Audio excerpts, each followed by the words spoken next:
I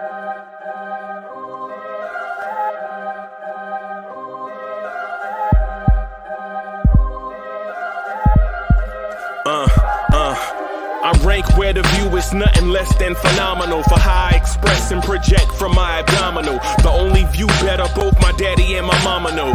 No living parents, my sons give me balance. My wife is my serenity, this mic is my identity. The world is foul enough, that's why I write without obscenities. Provoking danger with broken language and spoken anguish. Begging to get hurt, why would you ask to go through changes? Yes, Lord, life's a chessboard, master the angles. Control the tempo, be the one who holds the info.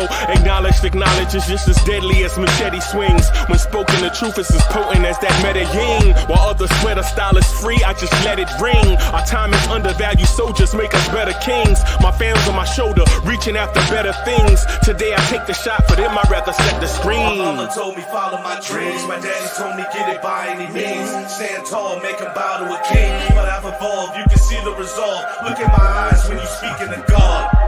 Life and for those who we caught up in using what I was taught with the muse. I guess they call it proving I'm more than an artist. Penciling out my darkest while stenciling out a harvest. And storing what gets me from A to B, just like garages. Instrumental with collages. Envision what I've been drawing. Broadway to give you rhythm like the great Lena Horne. So bent on, found comfort in the storm. Find peace and on when you see them others perform. Organized chaos, outcasted like hey ya.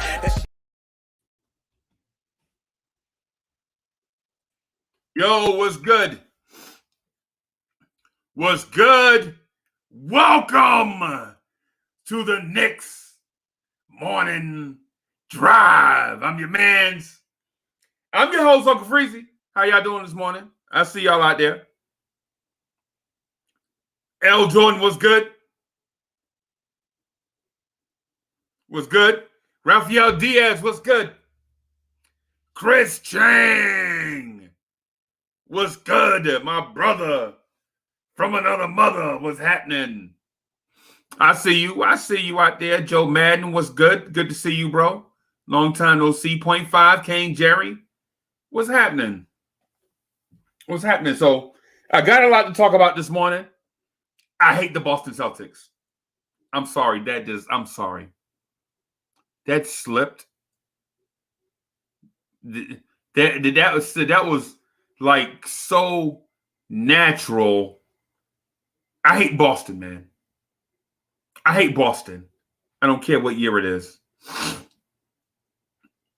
I'm trying to get through this introduction, and you see my distaste for Boston sports. It's just like I'm doing like an involuntary reaction to just hearing the name Boston. Boston rolls off the tongue like something that, whatever, insert whatever disgusting thing here. Right. I'm excited, man. I got some stuff I want to introduce to you this morning. I want to have some fun with the channel. I want to have some fun with y'all. I want to have some fun with y'all, right? Okay? I want to have some fun with y'all, right?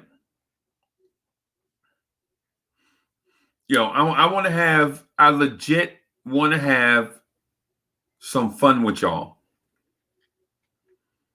So I have this idea. I'm going to roll it out about, what time is it? It's 9:07. So, yo, did you see how I had to look around this thing right here just to see my clock? I have to do a studio, bro. I swear for Lord, I have to do a studio, man. Right? Kane Jerry is like, the Knicks are the 7th seed right now. Man, so what? When it's all said and done, we're going to be the 4th seed. We probably going to wind up playing the Atlanta Hawks or somebody in the 5th seed. We probably going to go to 7 games. And game 7 is going to be at Madison Square Garden. We'll probably win it. You know what I'm saying? We'll probably pull it out. Right? And for a lot of y'all, this will be y'all favorite Knicks season of all time. Right? Legit. This season right here, y'all hear me? This season right here is going to be our favorite Knicks season of all time. Not because of the roster was great or expectations, but just because we did. You know how I always say that saying, make that when I do comparisons, when people ask you who do you like more, Allen Houston and John Starks, and I say Starks because he did more with less, right? Because he did more with less. And this season right here, the Knicks are doing more, achieving more with less talent, less resources, right? But anyways, I'm not going to get into all of that right now. What I want to do is introduce the topics for today, just real quick. Just real quick. First, let me ask you this: how y'all doing this morning? How y'all doing, man?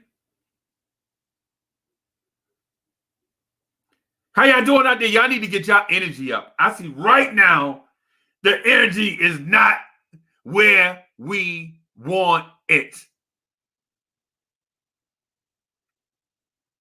Get that energy up, man. I don't know what it is, y'all. I don't know what it was going on with y'all. Y'all sleepy. Y'all sleepwalking. It's Wednesday, man. It's Wednesday. Let's go. It is Wednesday.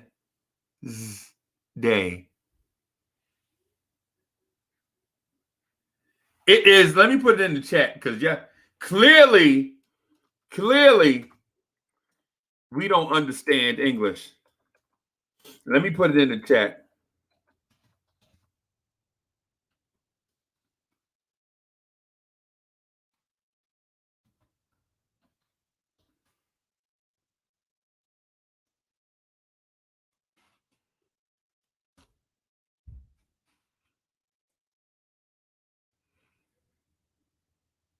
And then I spelled today wrong. Hold on.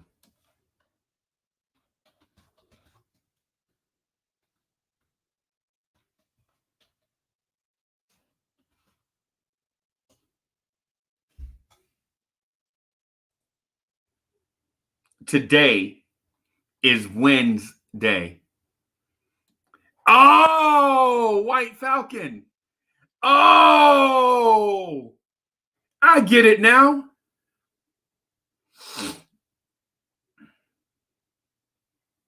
Nah. Hey, so I have red eyes, man, because I legit been grinding since like yesterday. When did I go to sleep? No, since yesterday. When did I wake up? Yesterday, like 4 o'clock, maybe. I wait. Well, so I got like 2 hours of sleep yesterday, like maybe 4 o'clock. So yeah, I got like a couple hours sleep yesterday. I'm a slacker, bro. I'm a slacker. I got like 2 hours of sleep yesterday. What's going on? What's good? What's good? Got a couple things going on, man. Y'all see that, right? Today is Wednesday. What's good? That's a Knicks Morning Drive first. Y'all heard it here first on Knicks Morning Drive. What's good? Yeah, man. It's good to see y'all, man. I'm glad to be here with all of y'all, right? White Falcon, Kaiser Sauce, the usual suspect, is in the building. All Future Gaming, what's happening? What's good? Andre Bryant was great. Andre Bryant was good. Yo, Andre Bryant say your body never crashed on you. What's good, man? Nah, I don't know nobody crash. Nobody crash, man. I'm trying to figure out. I'm trying to figure out what to do with this weird mic, man. I don't know how dudes do it with these microphones in this mess. This ain't me. This ain't me, bro. All this stuff. You got to get a better microphone for better audio quality, for replay value, and man, man, bro, come on. It's good. What's good?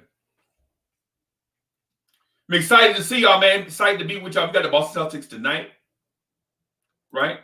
And where do we have Boston? Is it in Boston Garden or is it in the Garden, the real Garden? Let me see here. What do we have? Where do we play the Celtics? Oh, the Masters is going on right now for all the golf enthusiasts out there. Right? For all the enthusiasts out there like myself, the Masters are going on. Oh, we got Boston in Boston. And you already know what it's going to be like. Allah wise. What's good? Yo. Y'all know the last time we beat Boston, or the last time we played Boston, we stomped the yard with them, right? Y'all know we stomped the yard on them on a Sunday afternoon when they got a brand new Kemba Walker back off injury, and he left that game with an injury. We beat them by like 30 in their place. All I'm saying is revenge is best served cold. Revenge is best served cold. So you can best believe Boston did not forget. They don't. They don't forget. And trust me, when a team stomps the yard on you, it is no fun. And you know, Boston's media is kind of like a New York media, except with less people. It's not like a Memphis media where everybody is like, are we having orange slices afterwards? Nah, not in Boston. Boston don't play that. Right? Boston don't play that. Boston is a grinder, bro. Boston is like the New York media. Boston's media is like the New York media shrunk down. Like legit, the Knicks have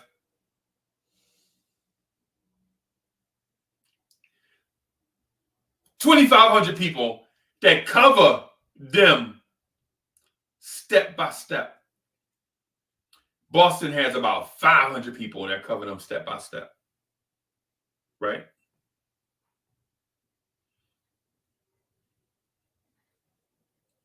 Right. So you know Boston is going to be ready.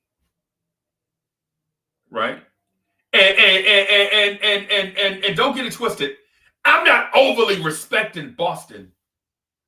I don't like Boston. I have a distaste for Boston. Right? I do. And it's not because of Jason Tatum. Right? It's not because of Jaylen Brown. Right? It's not because of Paul Pierce. Right? It's not because of who's there before Paul Pierce. It's not because of Larry Bird. My distaste for the Celtics goes all the way back in the day when they didn't respect us. Like we have a lot of inflated rivalries because somebody disrespected us along the way. Whatever. That is what a rivalry does not make that.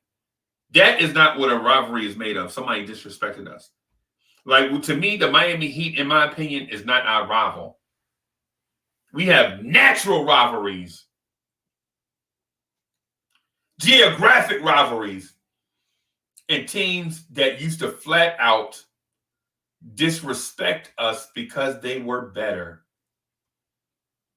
I'm talking about like your Philadelphia 76ers.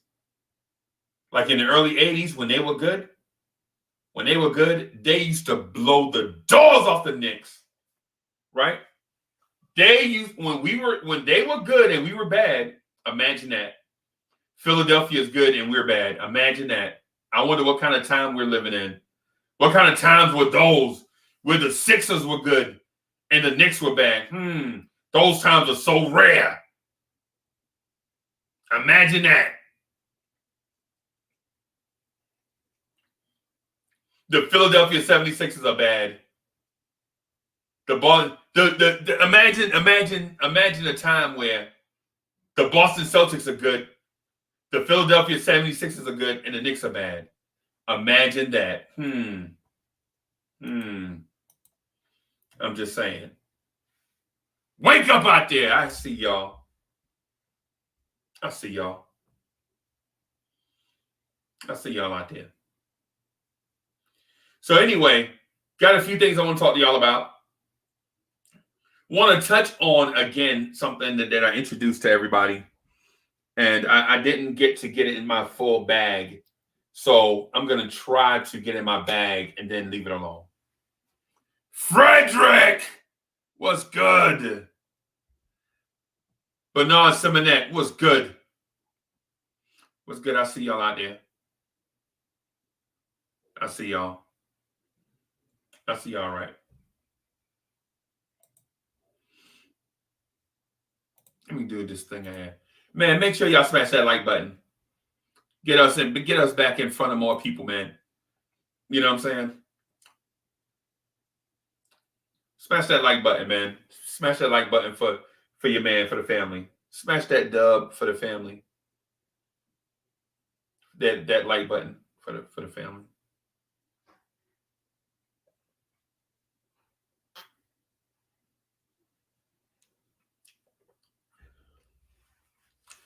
Chef NYK, what's good? What's good? So the three things I want to touch on today is the Boston Celtics. They are going to want revenge. White Falcon, thank you for the super chat. He says Peyton Rose, RJ Randall, Noel, Rose at shooting guard, only closer.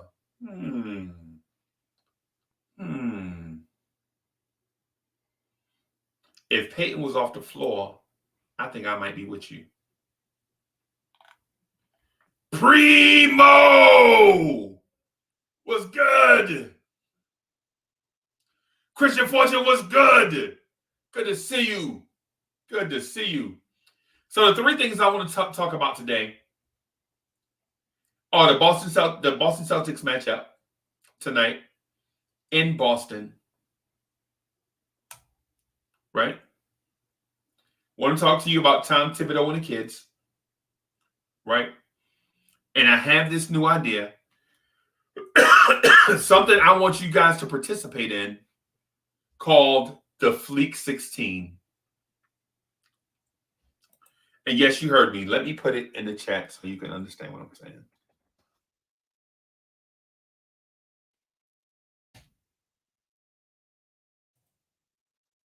I'll see that. The Fleek 16. Right? So what I'm going to do is I'm going to finish typing up this description so people can find us on YouTube. I'm also going to talk to you about the Boston Celtics and then talk to you about Tom Thibodeau. And last, I want to talk to you about this game I have that I want to play with you guys called the Fleek 16. Right? So Boston seems to have everybody healthy, right? Am I correct in assuming that everybody's going to be healthy for the Boston Celtics? Am I right in assuming that? Does Boston have any major injuries, y'all?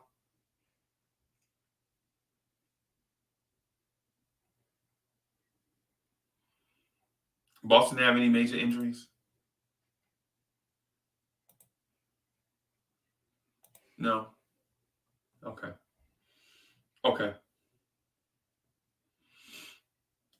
So everybody coming in healthy, pretty much. Boston really needs this game. But you know what? The Knicks really need this game. But Boston really needs this game. And it's a revenge game for them. They have something on the line tonight. This is a high leverage game for them because they have the team that's in front of them, the team that's in 7th place, that also stomped the yard with them a few weeks ago on their home court. So their motivation is high.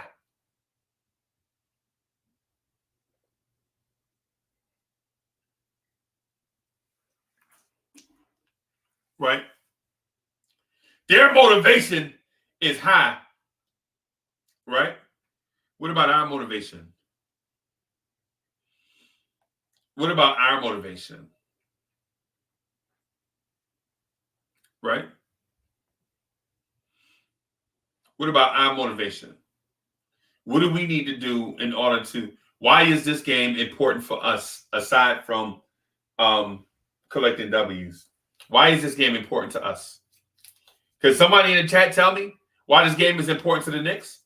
It's just a random road game, right? Caution, this is a setup. This is a random road game on a midweek. It's a midweek random road game in April, right? Why is this important for us? Caution, this is a setup.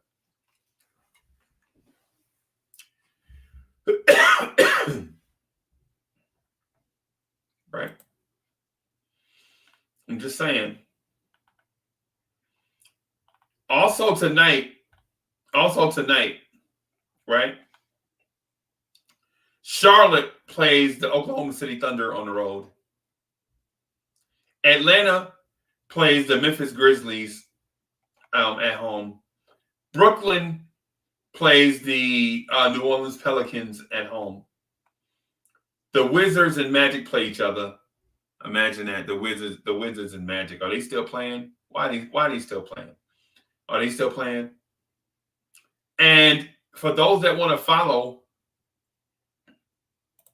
Anthony Edwards and his Minnesota Timberwolves are playing the Indiana Pacers.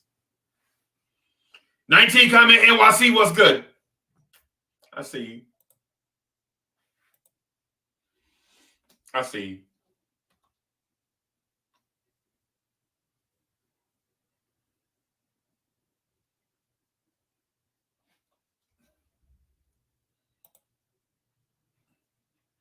Working on a description. How does this sound?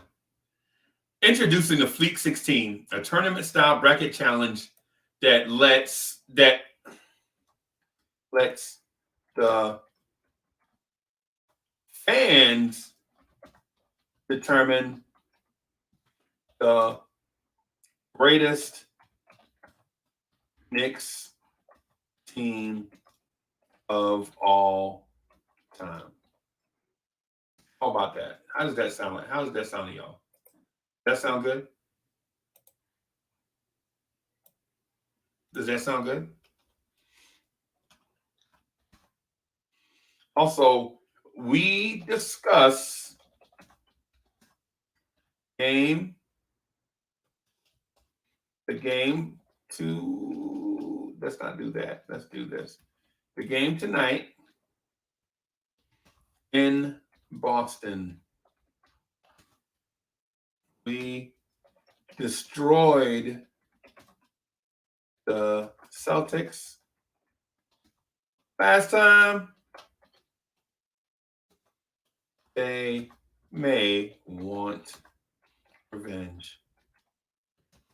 Also, Thibodeau is playing chess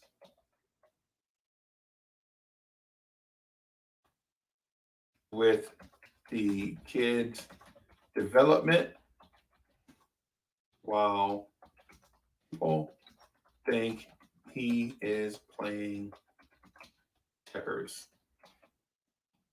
How about that? How about that?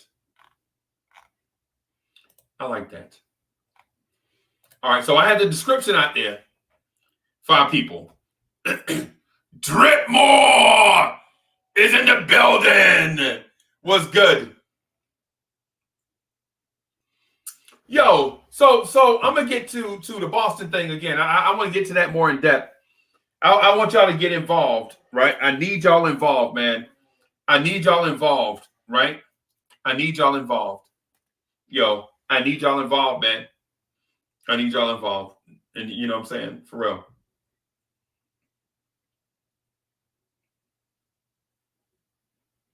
I need y'all involved, man. This is y'all's channel. So I need y'all's involvement. Right? Let me share this. I'm going to share this on Twitter. Anybody else care to share this on Twitter with me? Let me share this on Twitter.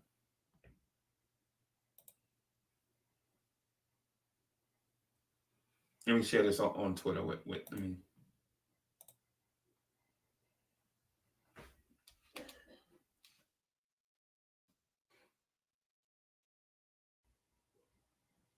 Hashtag Fleek 16.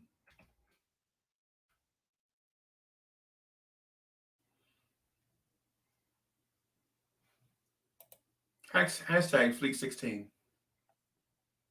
Top Notch T was good. Randall taught me was good. Bricks Nation was good. Justin King was good. Was good. Was good. Get that energy up, man. Let's go. Let's go.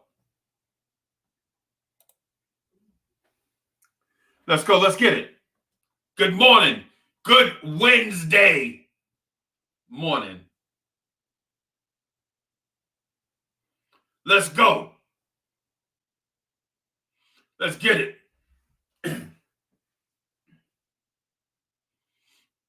Yo, what's good? I see you, Bricks Nation. What's good? So Boston is in front of us. So here's the thing with Boston, man. Here's the thing with Boston. Boston tonight is going to come out and try to put it on our nose tonight, right? Because we embarrassed them. And so if you're a Boston fan, this is what you're thinking. Who are the Knicks to come in our house and beat us by 30? And if you're a Knicks fan, you're like, yo, it's about time. This has been a long time coming. Y'all been bullying us for 40 years. What year is it? 2021? Y'all been bullying us for more than 40 years. And we finally get the shot. We finally put it on your chin, Boston. We finally blow y'all out in the Garden, in y'all sacred place, with y'all funny looking floor and y'all whack air conditioners. Staffordon was good. What's good? What's good? What's good? We finally go to Boston. This year, we finally went to Boston and whooped a rump on a funny-looking, backwards-looking floor. You know what I'm saying? And they full of funny colors. And a funny mascot with high water pants on. And I say that knowing that our nickname is Knickerbockers. I full well know what a Knickerbocker is, right? Randall told me, said, let's beat Beantown. Let's go. What's good? With a funny looking mascot.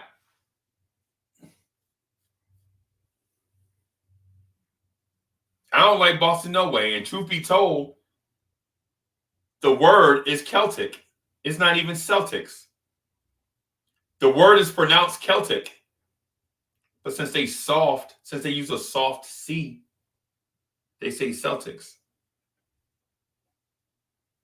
Yes, that was meant to be disrespectful, not to the Irish, but to the Boston Celtics.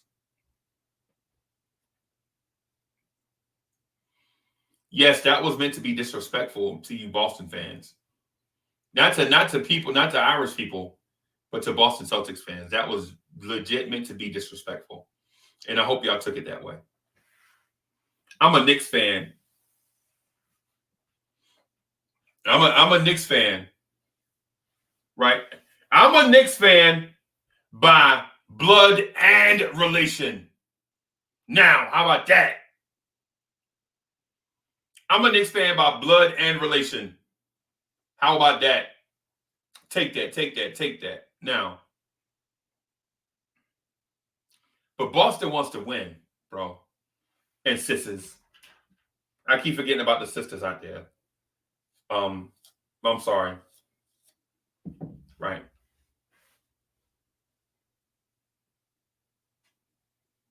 Right. Y'all think I dislike Brooklyn? Bro, I have a mild distaste for Brooklyn compared to how I dislike Boston. Right. I really dislike Boston, man.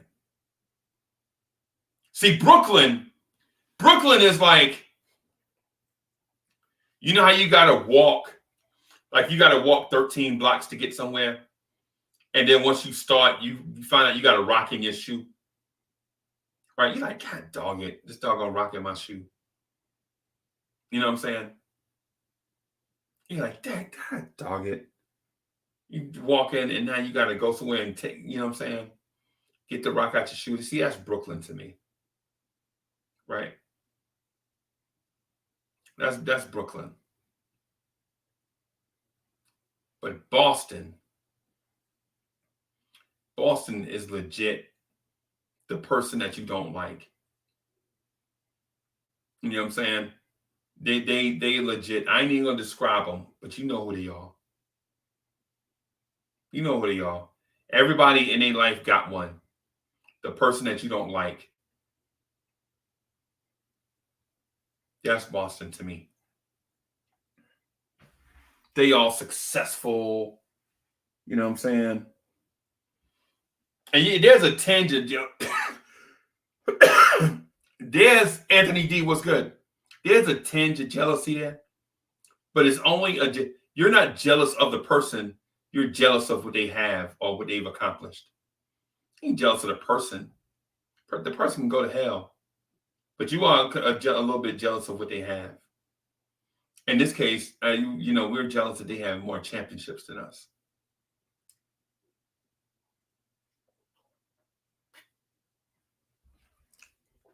Right. We're jealous that they have more championships than us, and there's nothing wrong with that. Right. And they're in our division. Right. So in order for them to get championships, they have to come through us. And guess what? They did. Which makes it even worse. Right. That makes it even worse.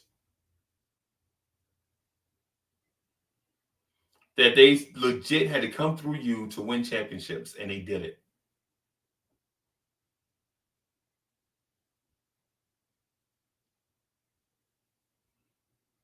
Right? You say, I have a right to the championship just like you. You want that championship, you got to come through me. And they did it. I don't know how many they have, to be honest with you. I know it's a lot. Let me ask, how many NBA titles Boston Celtics have?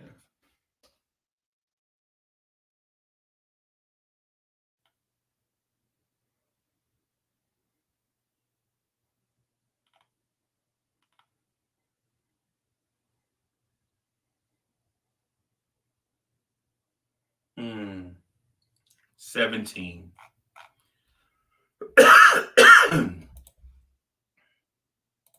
So the Boston Celtics have 17 championships. Rick V was good. So in order for us to catch the Boston Celtics, we have to win the next 15 NBA titles just to be in a flat foot tie with the Boston Celtics.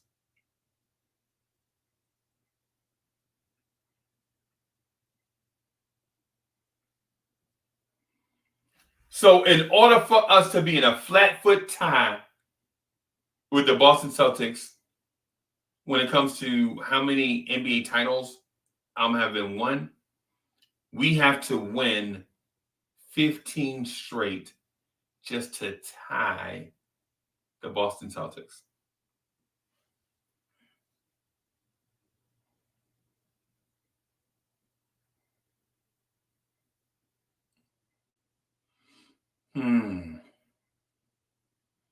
That is frustrating. Jermaine Royster says, Morning Free Peace Chat, really want this win tonight. Yep.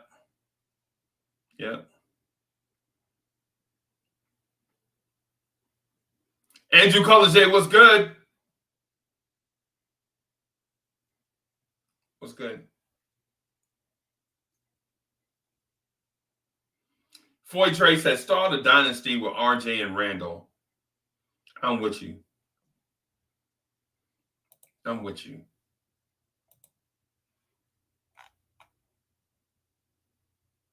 I'm with you, man.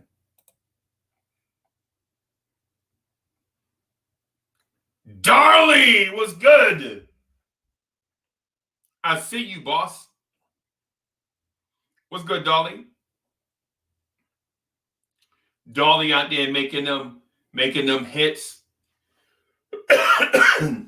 Probably got Travis Scott outside the limousine waiting on Darley to get ready.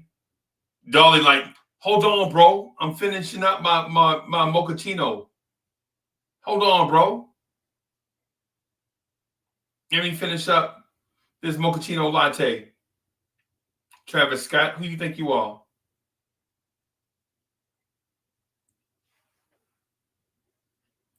Salute, Darley. Darley probably like, Drake is outside.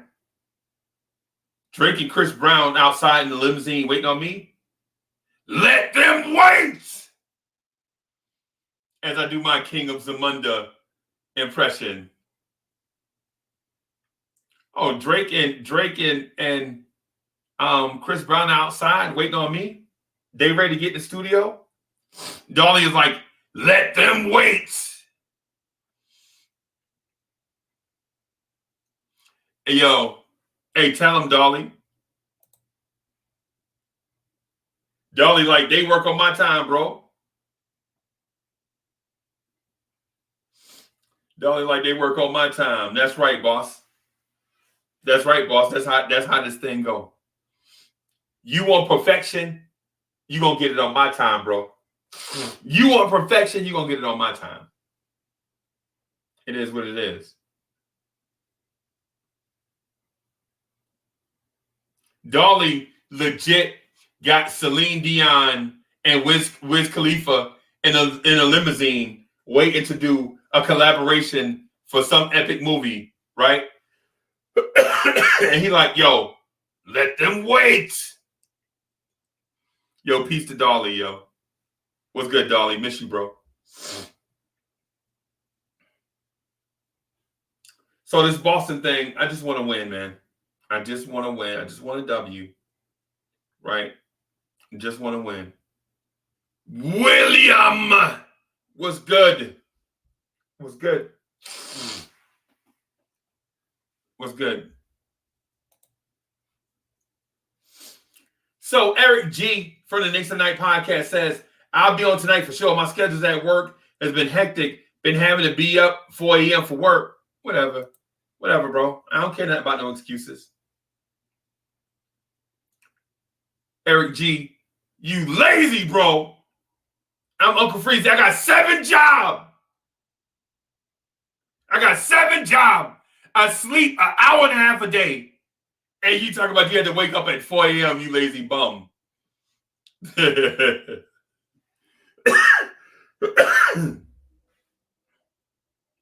My man said, yo, man, I got to get some sleep, man. I only slept 7 hours last night. What are you, dead, bro? They had to resuscitate you? Are you serious right now? Dolly says, I need facts. I need this W. Knicks fans have been teasing us with wins. Oh, the Knicks have been teasing us with wins. I'm sorry. This has to become a normal feeling. They got us in limbo. Right. I agree. Kemba might be out by all accounts, and Tatum Brown both played 30 minutes for what it's worth. Okay. All right. All right. All right. I feel you. All right. So the thing with Boston is real. The thing with Boston is real. I don't know how much more in depth I can go into the Boston game without deconstructing our roster. I don't want to get into the deconstruction of the roster on every live stream because it's redundant. People are going to say, well, Elfrid Payton shouldn't be starting. Frank should have guarded the best perimeter player.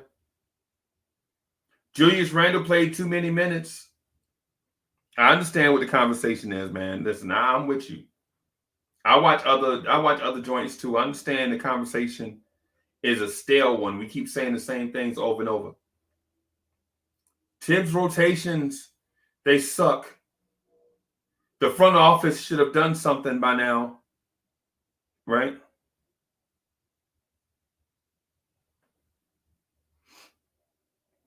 Right. I understand that. I understand that's what y'all want to talk about, man. I understand. I do.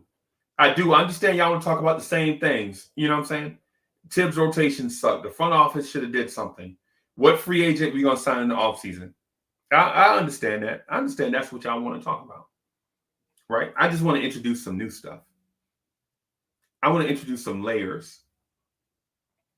Dolly says, the thing about our team is that we're inconsistent on offense. We don't have a closer. Teams that we should statistically beat, we lose to. Not cool. Yep, I understand. I'm with you. I'm with you on that. And what I'm saying is this. I'm going to introduce something to y'all. And this is something totally new, totally fresh. 2 new topics I'm going to talk to y'all about right now. One I introduced already. The second one, the Fleek 16, is totally new. It's a Blorange Tibs family thing, and I want y'all to participate, right? And I'm going to put some stuff on the community page in order for you to do so, right? I don't want you just to participate by showing up and just smashing the like button, because I want you to show up and smash the like button, but I also want your thoughts and feedback, right? Because this is Blorange Tibs. This is y'all's channel, right? Trying to put some stuff out there for y'all entertainment and for y'all fellowship, right? So Tom Thibodeau. Y'all, so some of y'all think, and I'm going to get comfortable. So some of y'all think Tom Thibodeau is the village idiot. Y'all legit think what y'all see on the floor is only seen by y'all. Right? Some of y'all coached before. Some of y'all coached before, right? Y'all coached at y'all YMCA or y'all rec league. Y'all coach maybe 7 and 8 year olds, maybe 11 and 12 year olds. So y'all have an understanding of the game. Some of y'all played in high school, right? Some of y'all played in high school. Some of y'all, you know what I'm saying? Y'all got flowers on senior night. You know what I'm saying? All this stuff. So y'all feel as if y'all know the game. And you do. You do know the game. Real King, what's good? Right. Y'all know the game. Y'all been watching basketball for a long time. You played it. You coached it. You watched it. You even played the video games. Right? I did. I ain't trying to take nothing from y'all. It is what it is. Right? Right? But bro, listen to me. You do not know more than Tom Thibodeau. Right? You cannot coach an NBA team. You can't. This is me coming to the defense of Tom Thibodeau. Right? I understand you are smart. And I understand, hey, Dominic, what's good? I understand you are smart. A lot of y'all are like the big dogs on y'all job. On y'all job, y'all the big dogs, man. Y'all are important on y'all job. I understand that. A lot of y'all make thousands of dollars a week doing whatever y'all do, right? Y'all make thousands of dollars a week doing whatever it is that you do, right? Because you're smart and you're experienced at your job and you're good at it.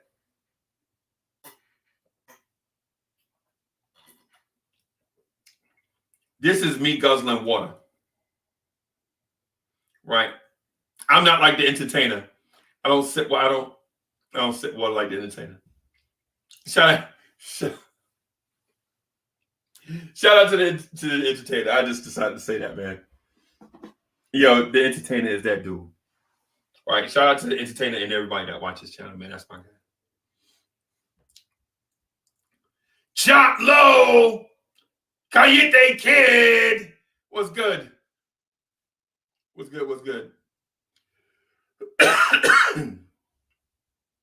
Right. I'm telling y'all, you do not know more than Tom Thibodeau. You don't. Tom Thibodeau has access to stuff that you have no idea even existed. Right? You see those motion sensors on the court? They track every footstep an NBA player makes in every NBA game. Right? They monitor how many miles an NBA player runs during a game. Right? They measure how fast NBA players run during certain times of the game. Right? I mean, come on. Right? They have breakdowns of top speed analysis. Right? They have access to stuff you have no idea what they have access to. And then the analytics. And then there are analytics. Breakdowns of everything that happens on the court. Screens on certain side of the floor. Who makes shots based on such and such? I mean, all this analysis. You have a TV set.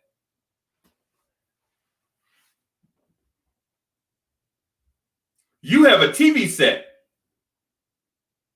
You look at your TV and you say, those rotations are whack.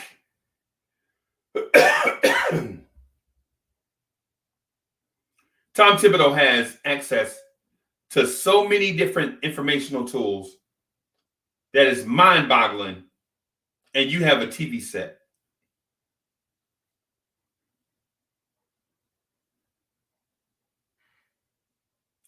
Tom Thibodeau has information abound,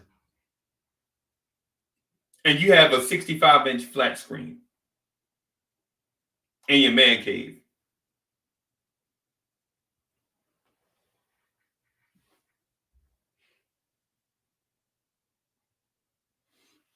Chop Lowe's in the building. Chop Lowe's, she been working some ill hours, but she got some. Nah, we good. We good. Nah, we good, Chop. Nah, Chop, we ain't even wetting that. We ain't even, Chop, listen. We ain't even wetting that, bro. Send the music. We ain't even wetting that. Chop, you know, we super good. And for those that don't know, Chop Low is my brother. For those that don't know.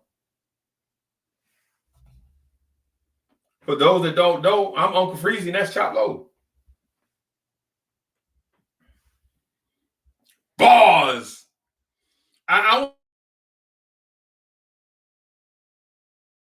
Bars.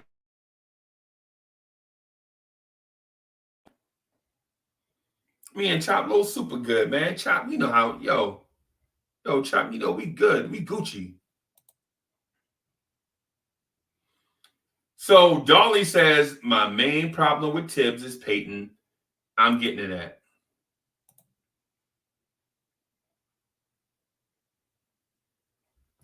Anthony D says, Freezy, are you forgetting that there's a such thing as willful ignorance? I understand that. I understand what you're saying, Anthony D. And so the mascot or the logo for that is the ostrich burying his head in the sand. I understand where you're coming from. But I want y'all to check me out. Tom Thibodeau has information abound. Tom Thibodeau has so much information that if he accidentally dropped it and you picked it up, it'd be more information than you ever had in your life about an NBA player in an NBA game, an NBA situation.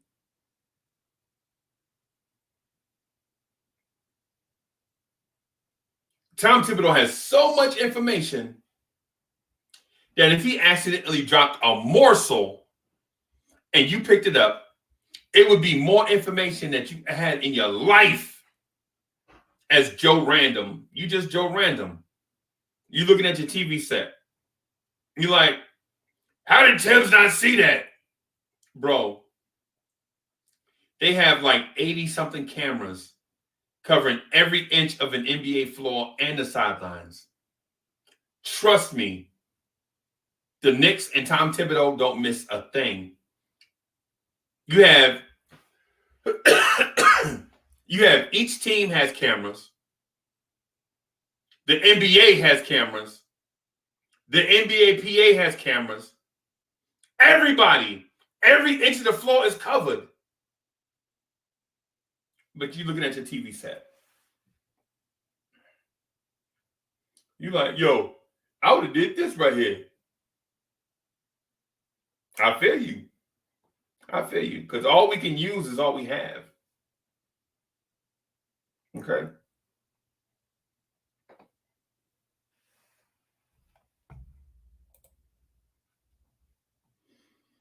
So Anthony D says, as you say, Tibs has all the information and why you bring yada yada bang, but if not properly used, how valuable is this information? I got you. I'm getting to that. I'm getting to that. Right? But I'm trying to avoid story time with Uncle Freezy, as y'all call it. I get DMs. Some people be like, yo, I love story time with Uncle Freezy. And some people are like, dog, why you got to tell a story every live stream? I'm like, dog, I don't tell a story every live stream. I mean, come on. My life is not that interesting. Right? But I'll tell you this story real quick. So, as a shorty, my moms and pops moved us from Woodlawn to this place called Van Nostrand. Right? And on Woodlawn, I was a kid, you know what I'm saying? Mr. Ron Jr., we used to play free fall in the street, you know what I'm saying? Woodlawn was the place where the shake and bake incident happened, when I started liking the Bears. But we moved from over there, right, to Van Nostrand, right between Ocean and Jackson. And so I got over there, And so Woodlawn was the hood, but it wasn't the hood. It was the hood. Now, don't get it twisted. It was the hood now. Don't get it twisted, but it wasn't the hood. You know what I'm saying? It was the hood for sure. But it wasn't. Yeah, I know what I mean. Van Nostrand was, yeah.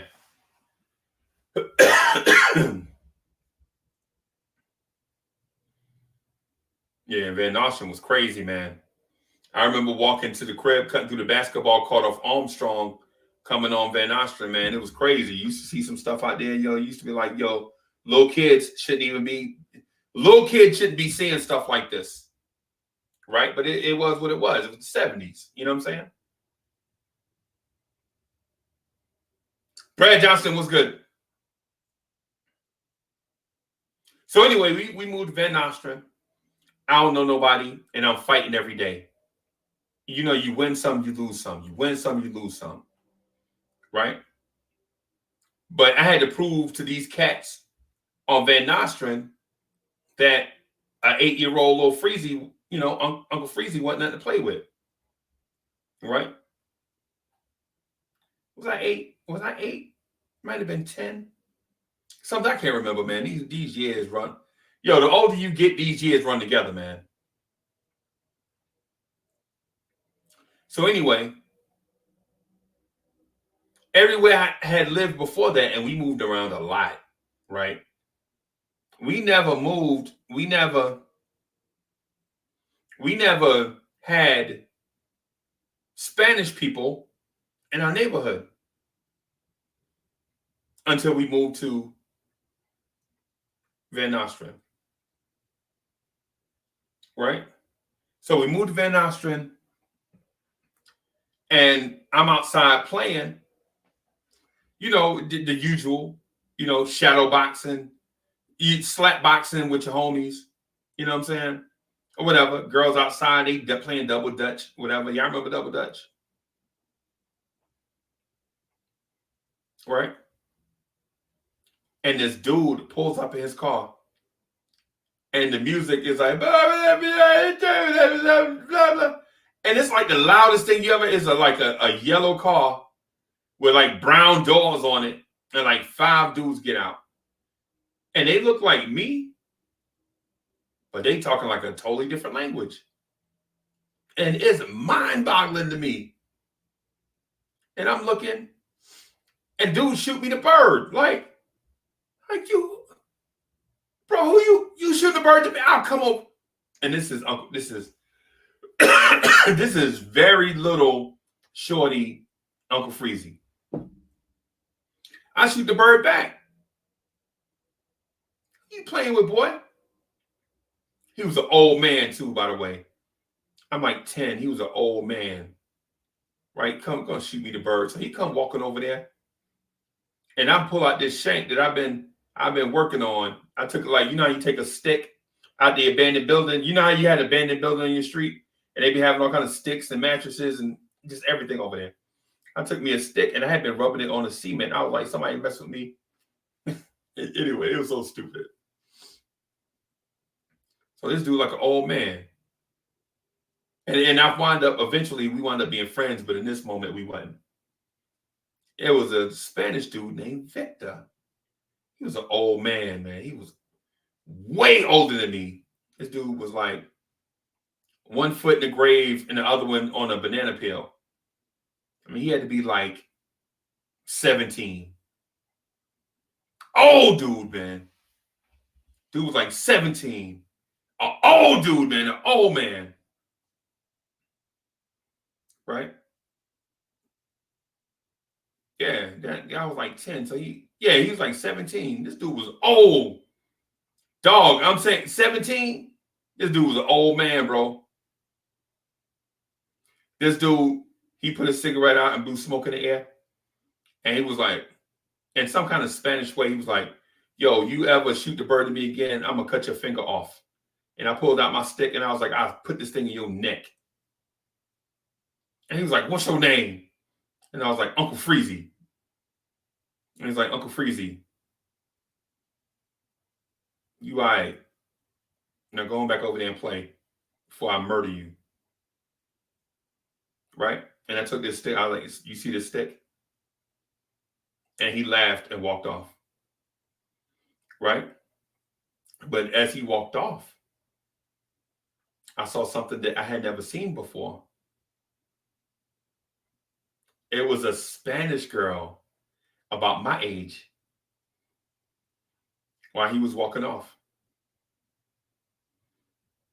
It's like, wow. She got good hair. And she's smiling and she blowing bubbles. Y'all remember bubbles? Y'all remember bubbles out the jar? Remember how you used to do the little blow the bubbles in the air, all the bubbles cut, all this stuff, whatever? Y'all remember that? Yeah, bubbles might be before y'all time. Some of y'all might remember internet. Y'all might remember Yu-Gi-Oh!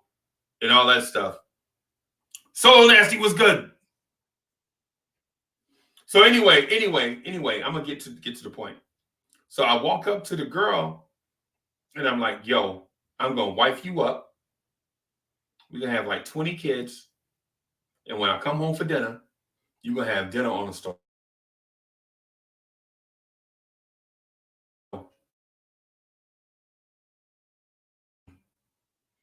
You don't even know my name.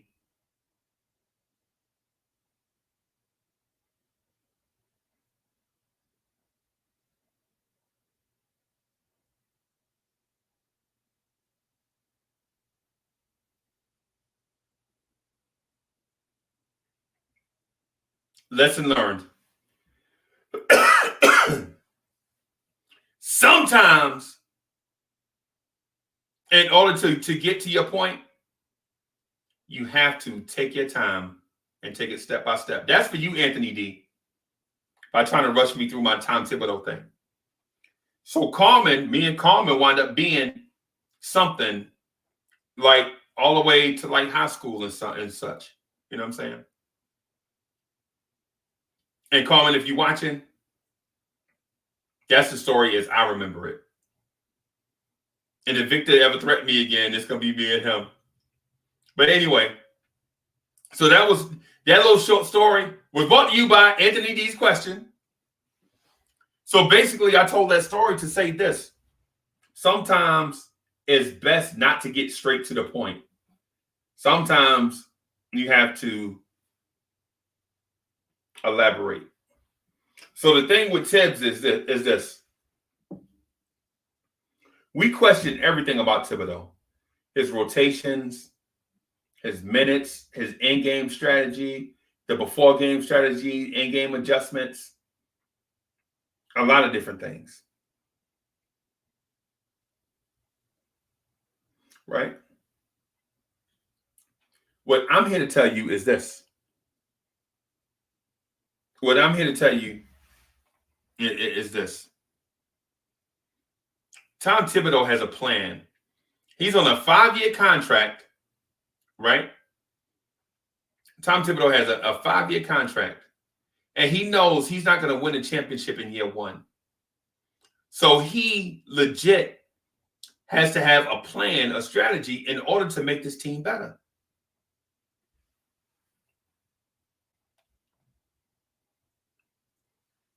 Right? He has to make a strategy. He has to formulate a plan, not just with the players, but with the front office, with his coaching staff, with his players, with his medical staff, with the assets, all these things in order for him to get to where he wants to be. He understands that the Knicks were a grease fire, right? Right? So Tibs is like,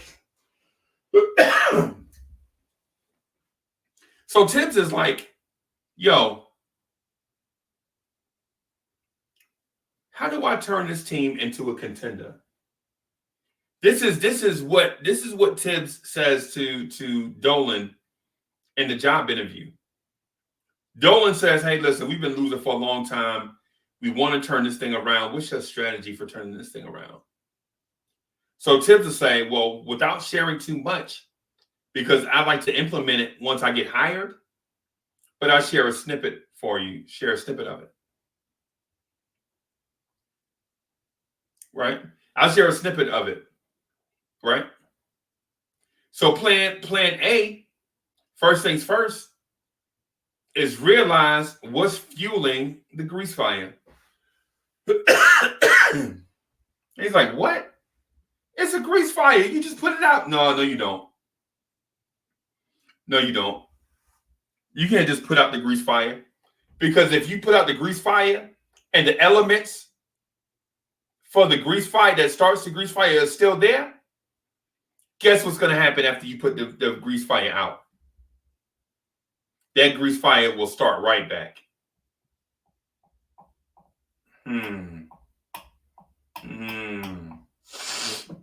Right? So you have to legit come in being smart. Okay? Being smart.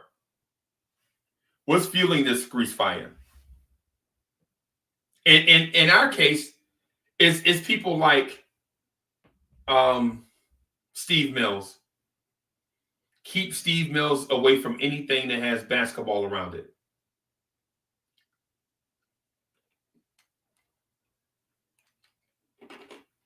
Right? Right?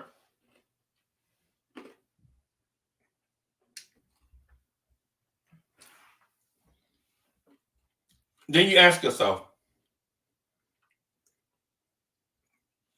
or you ask the organization, what role does Scott Perry have to play in this grease fire?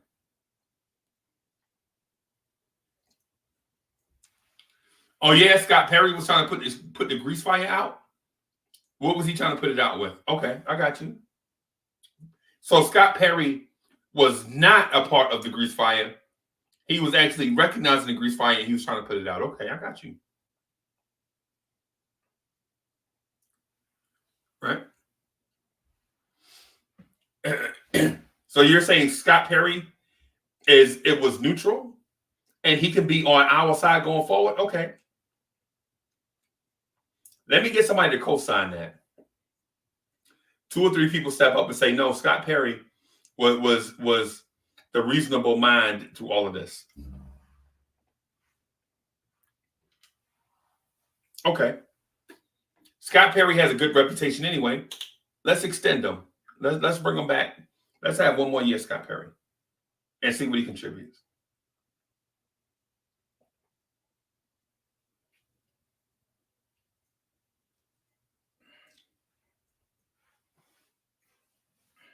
Okay. Now, what do we have in the rookies and the young core? So, Chet, tell me who the young core is. Tell me who the young core is. Cassius Thomas was good.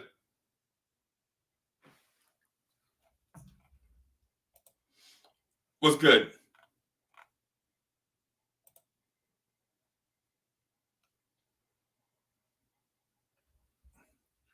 Y'all tell me who the young core is.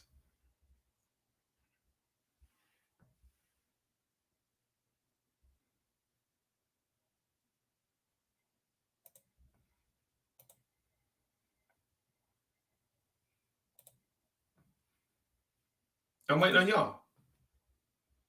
I'm waiting on y'all. Y'all supposed to be participating. What's good?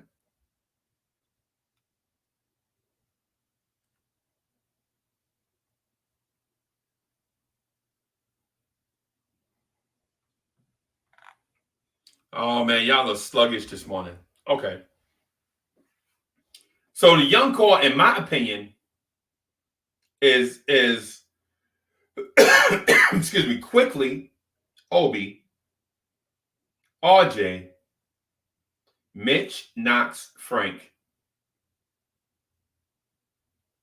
Did we miss anybody? The young core now, not the young veterans. The young core is quickly Obi, RJ, Knox, Mitch, Frank. That's the young core. No. I'm not saying he's not a piece. I'm not saying Randall's not a piece. That's not what I'm saying.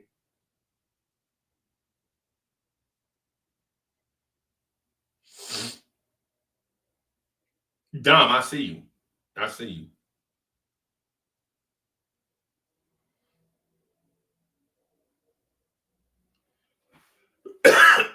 You don't know Knox is going to be gone. You don't know Frank is going to be gone. Listen to me.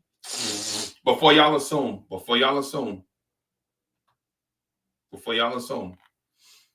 The young core right now, let's not assume somebody's going to be gone, because after this point, I promise you'll think about it differently. The young core is Frank. I'm sorry. Quick, Obi, RJ, Knox, Mitch, Frank.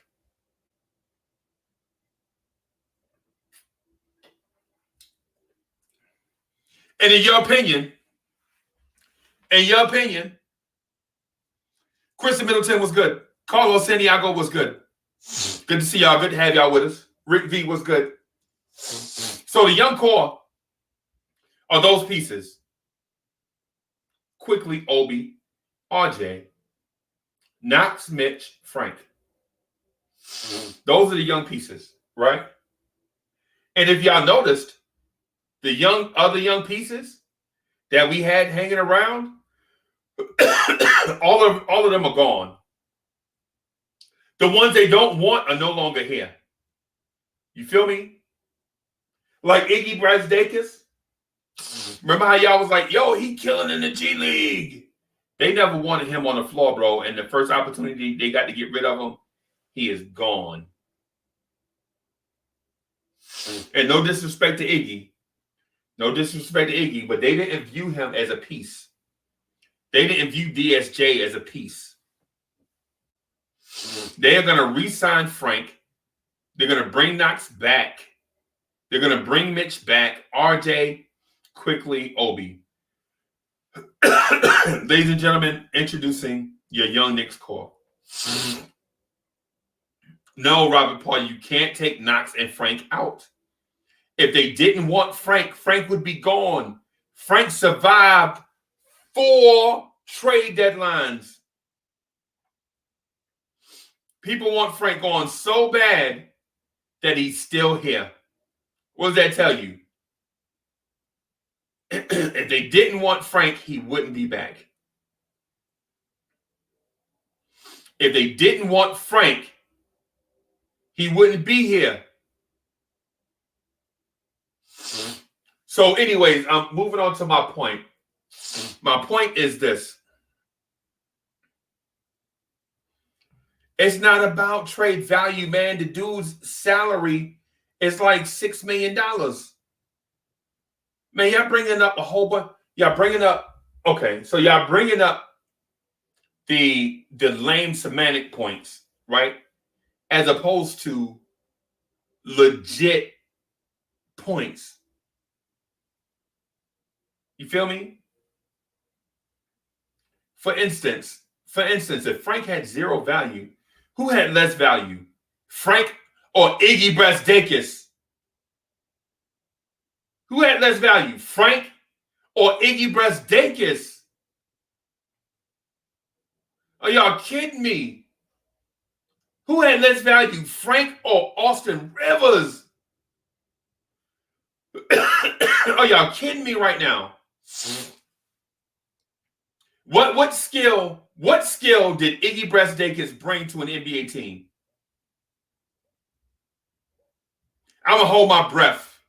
What skill did Iggy Brazdakis bring to an NBA team? I'm gonna hold my breath. Y'all almost killed me just now. I'm holding my breath. Yeah. I mean, I don't get it. Y'all say Frank has 0 value. Frank has a skill. Frank is a NBA defender. And if the Knicks wanted to shed his high salary for a bench player, they would have. But they didn't. Bro, it's not about what what Frank is giving the Knicks right now. And I'm going to get to that. I'm going to get to that. Y'all are looking at the glass half empty. And I don't blame you. Because a lot of people have been sipping out of y'all glass. A lot of people have been sipping out of y'all glass, and y'all think most of the stuff in that glass is gone. It's the reason why. It's the reason why it seems like some are negative. Right? Anthony D, hold on. You want me to go back and tell that Carmen story again? Anthony D, do I legit need to tell that Carmen story again? About how sometimes before you rush, it's better to take your time. I legit walked up to a girl I never saw before in my life and told her we were going to have 20 kids. Is that what you want us to do again? We have to learn from mistakes, bro.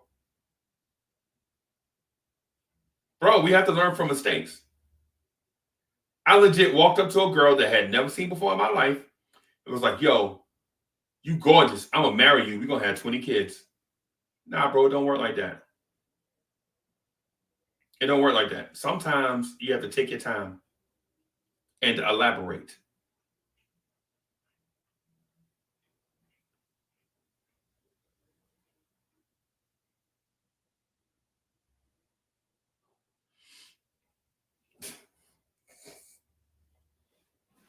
Yo, so here's the thing with Tibs. Here's the thing with Tibs. Here's the thing with Tibs, man.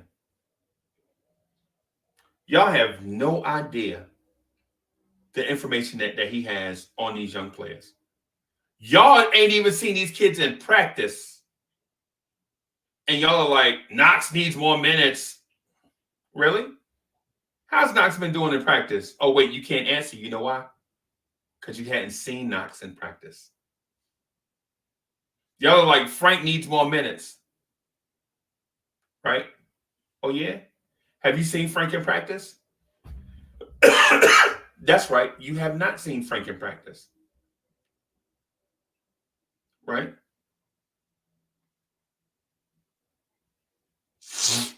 Right?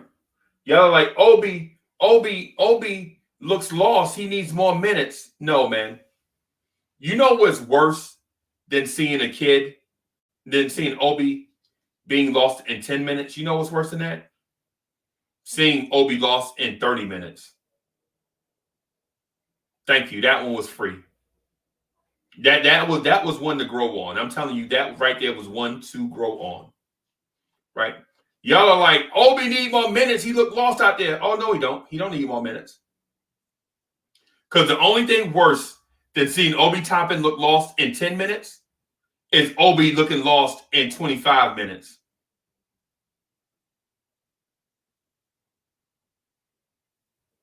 So here's the thing. Here's the brass tacks of it. Right? Here's the brass tacks. Tom Thibodeau is an old school coach. And I know y'all are like, oh, man, you made me wait an hour for that. I do that already. Slow down. Slow down. Slow down. Hey, Woodshed 1914 is in the building.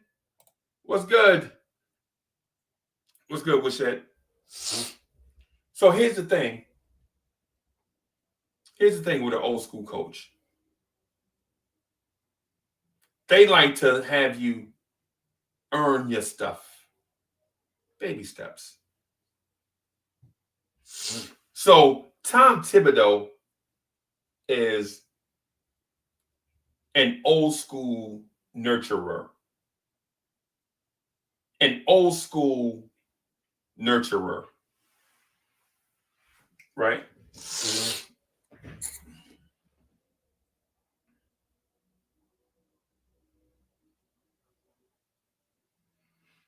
Tom Thibodeau is an old school nurturer. And here's what I'm talking about. When you bring the baby home from the hospital, right? You feed that baby the most basic sustenance you can. The most basic sustenance that you can give a baby until that baby proves that it can digest something greater. Right? That baby can't roll over by itself. All it can do is cry out for mommy and daddy and digest the most basic sustenance. Milk. Right? We'll just say milk for this example. Right?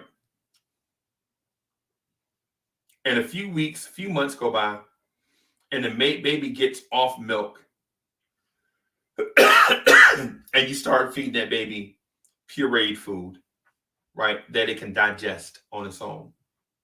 Because you don't want to rush that baby. You don't want to give that baby steak medium rare off the grill. The baby ain't ready for that. Slow down.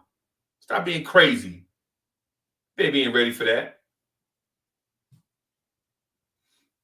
So that baby slowly gains strength and stability and dexterity. And all of a sudden, the baby is able to turn over by itself.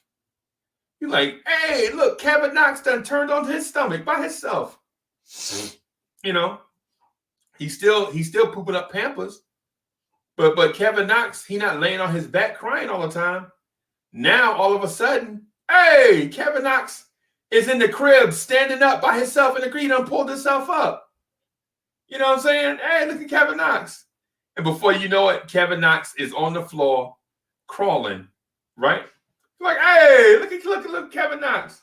We done went from Similac to jaw food, and now we giving you, a little sustenance, whatever. Now you almost, and before you know it, Kevin Knox knocking on your bedroom door. Hey, Pops, can I borrow the key to the car? You're like, dog, man, it just seemed like the other day I had you in the crib feeding you milk. You was on your back crying. And now you asking for the keys to my car. Right? Knicks fans, y'all don't get it. Y'all don't get it, man.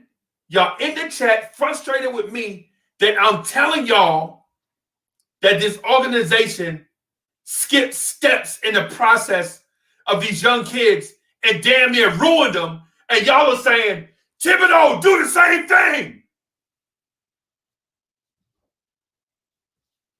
What the hell's going on out here? Y'all know our organization skipped steps and ruined these kids. And y'all want this dude to come in and do the same thing. What's wrong with y'all? Yeah, I got a little air in my chest. Yeah, I got a little air in my chest. Yeah, I raised my voice a little bit. I ain't mad at y'all. I'm not mad at y'all. I'm mad at the way y'all are thinking.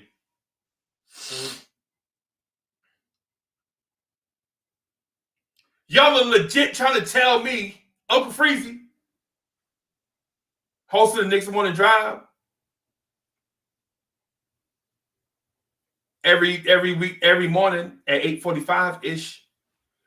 I have to throw the ish on there because I'm black. I can't help it. I try to do 8:45, but sometimes I'm here at 8:44. Sometimes I'm here at 9:04. Bro, it's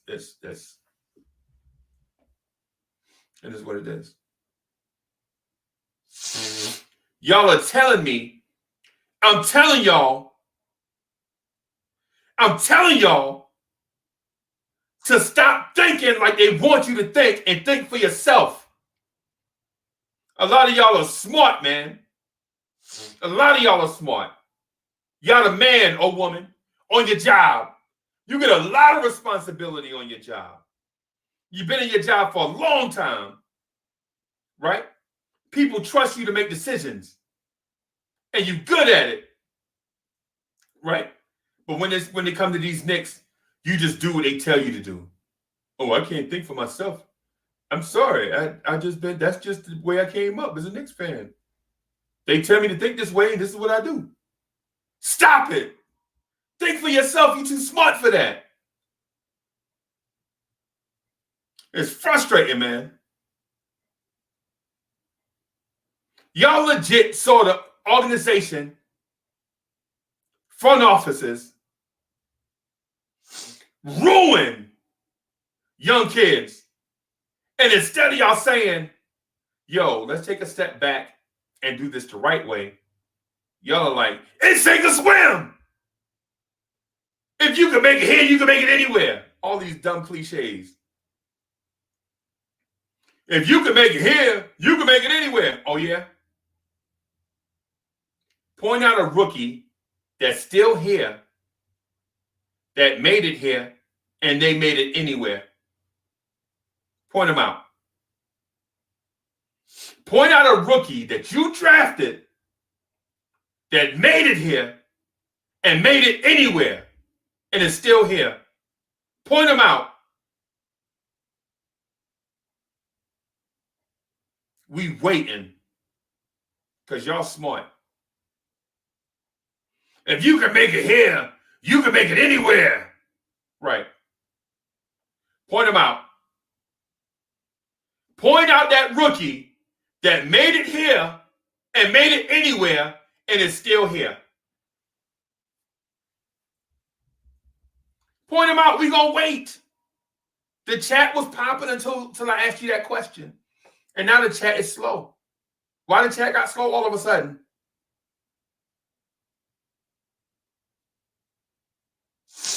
Point them out. What rookie that made it here or anywhere and is still here?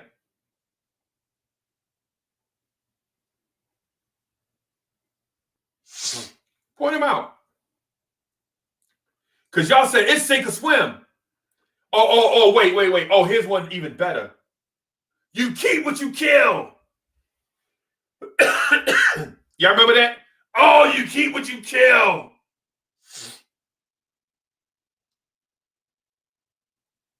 You keep what you kill, right? You keep what you kill. Where's that dude at? Is he still here? What about the rookies that came along with him? Have they developed? Did they keep what they killed?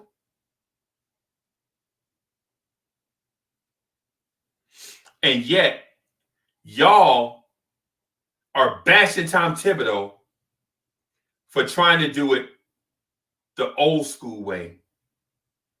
Rehabilitate these people that are scarred, right, from these stupid decision makers. Tom Thibodeau is legit rehabilitating Frank Ntilikina. He rehabilitating Kevin Knox.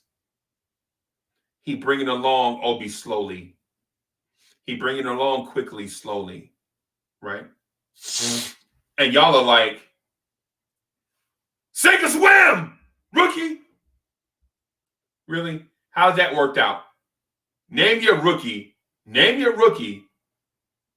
that sank or swim and is still here.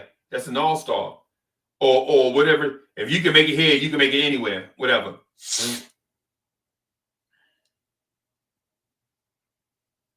I was waiting for somebody. I was waiting for somebody to point them out, to point out the success story, and I hadn't seen one yet. But y'all bashing Thibodeau. Knox need more minutes. No, Knox don't. Knox need to be rehabilitated, man. Knox was in a terrible situation with a terrible organization and a terrible coach. Now he's got an organization that's going to be patient and is going to work with him, right? Bring him along slowly so that we can get the best out of Kevin Knox. Right? But y'all are saying, you keep what you kill. You make it here, you can make it anywhere. Okay. How's that worked out for you? Somebody tell me. Because clearly a few seconds ago, y'all were like, Uncle Freezy is delusional. He's sick. He's not thinking clearly, right? That was the theme of the virtual chat, right? But y'all were thinking along the lines of the Derek Fishers, the Jeff Hornaceks, the Kurt Rambuses, the David Fizdales, the Mike Millers. Where are all these people at now? Are they still with the Knicks organization? But you think like them. And you think it's right. You keep what you kill. Where were they? Where are they at right now?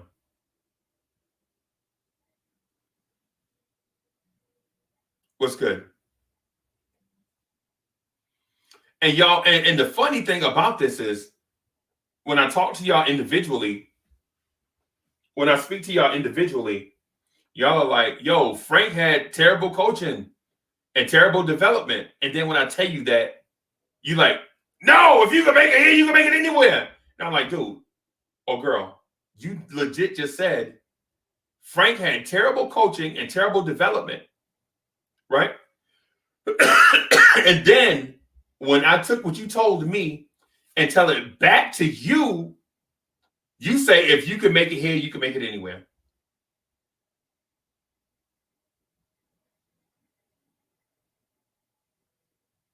I don't understand how that makes sense.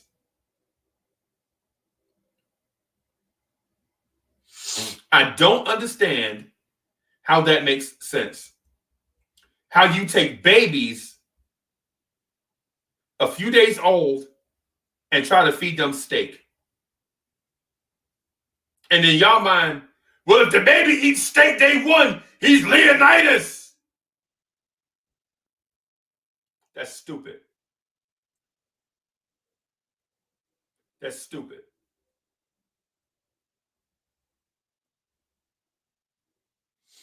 The baby needs to be nurtured, developed, and brought along slowly.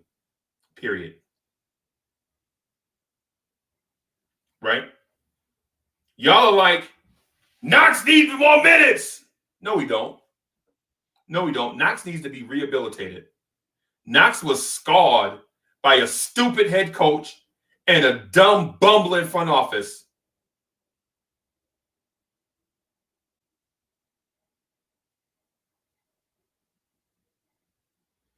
I got you, Anthony D. Let me finish this stuff up, man. And then I'm gonna throw the link in the chat. Just let me finish this stuff up real quick. I just had to set some records straight, right? Because y'all DM me, y'all email me, y'all put stuff in the virtual chat all the time. All the time. You know what? And I listen to y'all because y'all are smart. Right? Y'all are leaders on y'all jobs. Y'all are forward thinkers, except when it comes to the Knicks. When it comes to the Knicks, y'all think, not everybody. So I'm not shaming anybody. I'm just saying. And I'm not saying overall, I'm just saying this thought. Knox needs more minutes. No, I know you don't. Knox needs to be embraced by an NBA franchise and be nurtured. Be brought along slow. Because his first 2 years, year one, his coach was an idiot. Right? Year two, this whole thing, international pandemic, season cut short, change coaches, bumbling front office press conference, changed Leon Rose coming. It's just crazy. Right? And year three, this is what you have. Right? Just chill out on Knox, okay?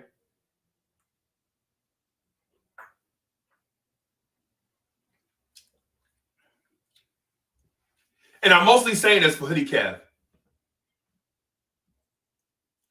Hoodie Kev is like, nah, I can't stand Reggie Bullock. Dude, come on. Get off of Reggie Bullock, bro.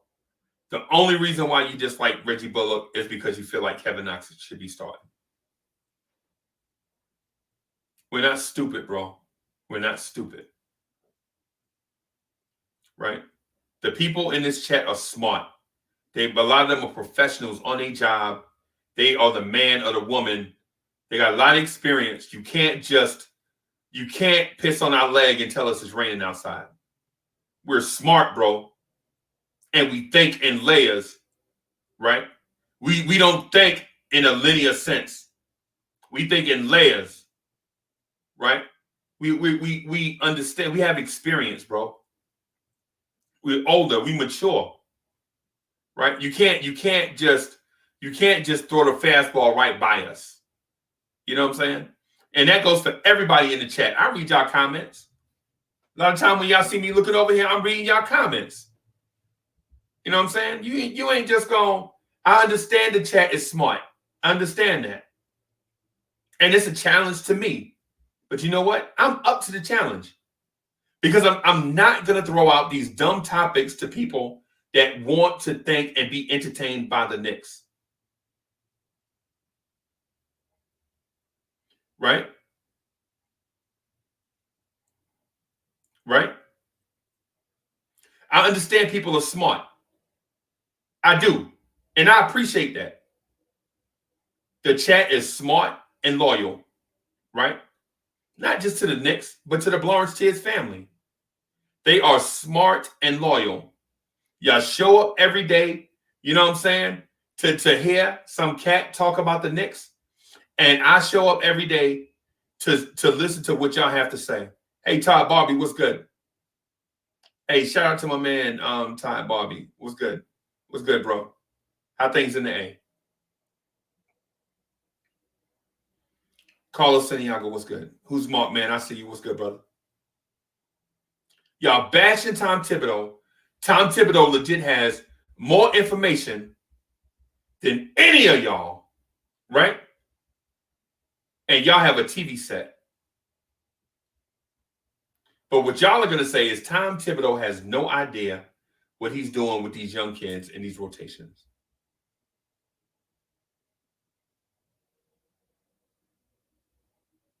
Come on, bro.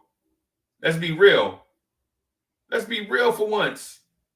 Let's be real.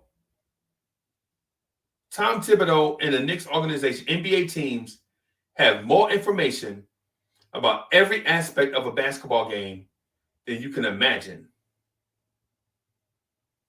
But we have 70-inch flat screens in our man cave. And we think that that's the determining factor.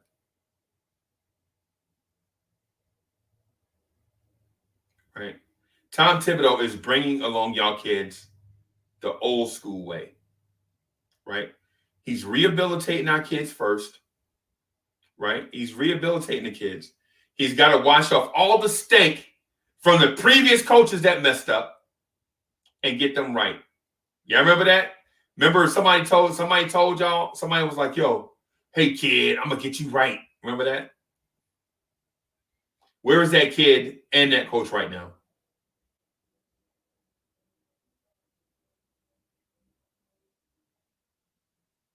Right? So, I'm going to move up, Tibs, real quick. I'm going to talk about the Fleek 16 real quick. And then I'm going to throw the link in the chat. I know I've been talking for about an hour and a half.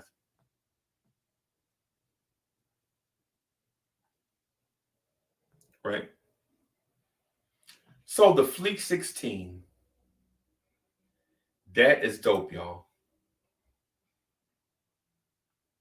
So, the Fleek 16 is this. What I want to do is I was thinking about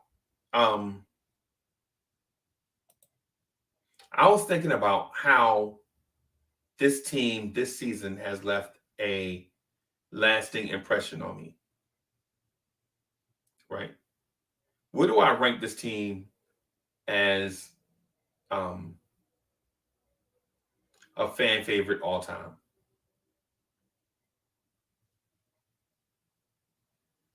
Right? Not the best team. Not the best team, but favorite team is what I'm saying. right? Is this team one of my favorites of all time?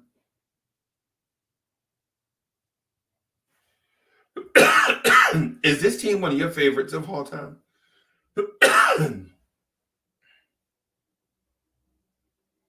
Is this team one of your favorites of all time? Have you enjoyed watching this team?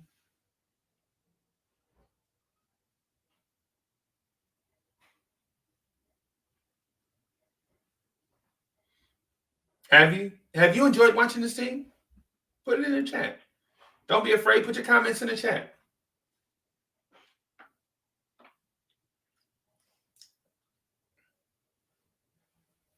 Is this one of your favorite teams of all time to watch?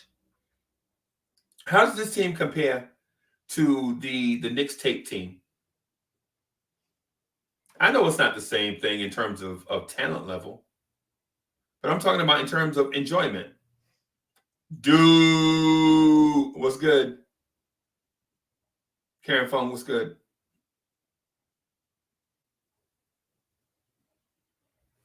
Right? What does this team rank all time? Right? I think this team right here, in my opinion, right? And this is my opinion, not yours. This team is at least a top team all time, top 10 team all time of my watching, because this team has done more with less. Okay? This team has done more with less. Nobody knew Randall was going to be an all-star. Nobody knew RJ Barrett was going to be able to shoot the three. Are you serious? Who saw the emergence of Emmanuel Quickley before he stepped a foot on the NBA court? Y'all didn't know Quickley was going to be this good. Y'all were like, why didn't you have to Quickley? I remember that. I remember having those conversations. I was with y'all. Y'all didn't know Quickley was going to be a decent NBA player. Right? Y'all didn't know that. So what I'm going to do, this Fleek 16, and y'all know what on Fleek means. Don't play. Y'all know what on Fleek means. Y'all know what on Fleek means. Right? Y'all know what on Fleek means. Y'all know what that means. Right? So the Fleek 16, what we're going to do, we're going to take 20 teams, right? And put them in a 16 team bracket, right? And I know you're like, how you going to put 20 into, wait a minute. You said 20 teams and put them into one. I know, I see y'all doing the math. What I want to do is take 20 teams, right, of our favorite teams. Knicks teams, by the way. All Knicks teams, all seasons, right? Like the 69-70 Knicks versus the 2012-2013 Knicks. So we're gonna take 20 teams, whittle it down to 16. We're gonna put it in a Fleek 16 bracket, right? And every day we're gonna discuss matchups.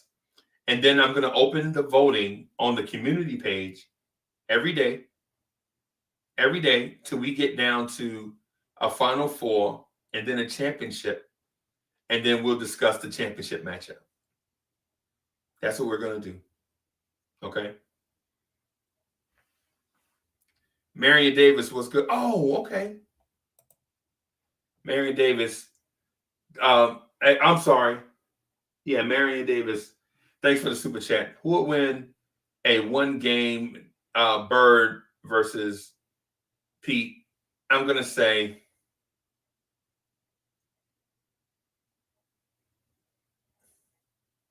Bird. I'm going to say, even though I love Pistol Pete.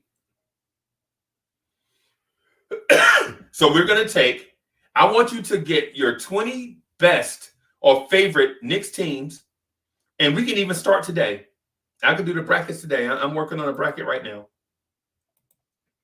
We're going to whittle it down to 16 and then have them go head to head. We're going to have one matchup a day, right? One matchup per day. We'll have the conversation. It'll give us some content. We'll talk about it every day. Just one matchup every day, right? And it'll give us some content, something to talk about. And it'll also be fun because it'll be driven by the viewers. It'll be driven by y'all, right? This will be y'all's thing, right? Like, how would the 1998-99 New York Knicks match up against the 1993-94 New York Knicks? Right? How would Latrell Sprewell, Allen Houston, and Marcus Camby match up against John Starks, Pat Ewing, and Charles Oakley? Think about that. The Fleek 16. The Fleek 16. Right? The Fleek 16. Dom's like, I don't care what you talk about. Drop the link. Yo, so I'm getting ready to drop the link right now. Right? I'm going to drop the link right now. And then I'm going to work on putting this bracket together for the Fleek 16. And then I'm going to share the screen so that y'all will see what I'm talking about. So I just put the link in the chat, right? And let me grab a piece of paper because I feel like 4 of these teams should be #1 seeds regardless, right? 4 of, you know what? Let me put it on Word. Let me put it on Word. All right. Fleek 16. Hey, so would y'all agree that the 1969-70 Knicks, the 1972-73 Knicks, the 1993-94 Knicks, and the 1998-99 Knicks should all be #1 seeds? Can y'all agree with that? Frederick is like, Blorange madness. Would y'all agree to that? Any team that has been to the NBA Finals is a #1 seed. Could y'all agree to that?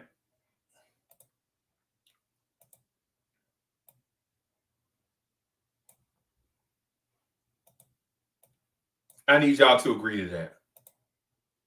Merge and center. Okay. Merge and center. All right. Let me put some lines here.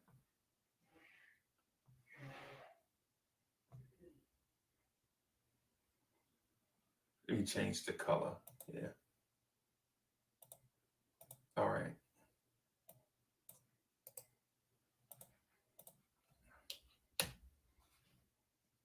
So we got to do 8 teams on each side. So that is 1, 2, 3. All right.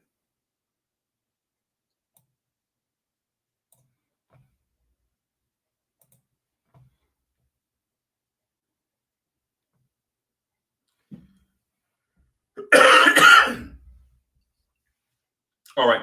So I was working on that. Y'all like, yo, put the link in the chat. Put the link in the chat. Put the link in the chat. Put the link in the chat and nothing. Okay. So now I'm going to take. Hey, so. Yeah, man. Yeah, man. Hey, so Chris Chang, we doing all Knicks teams, bro. This is the Fleek 16. This is your 16. This is your 16 favorite Knicks teams of all time. Yo, look who's in the building. Dog, what's good?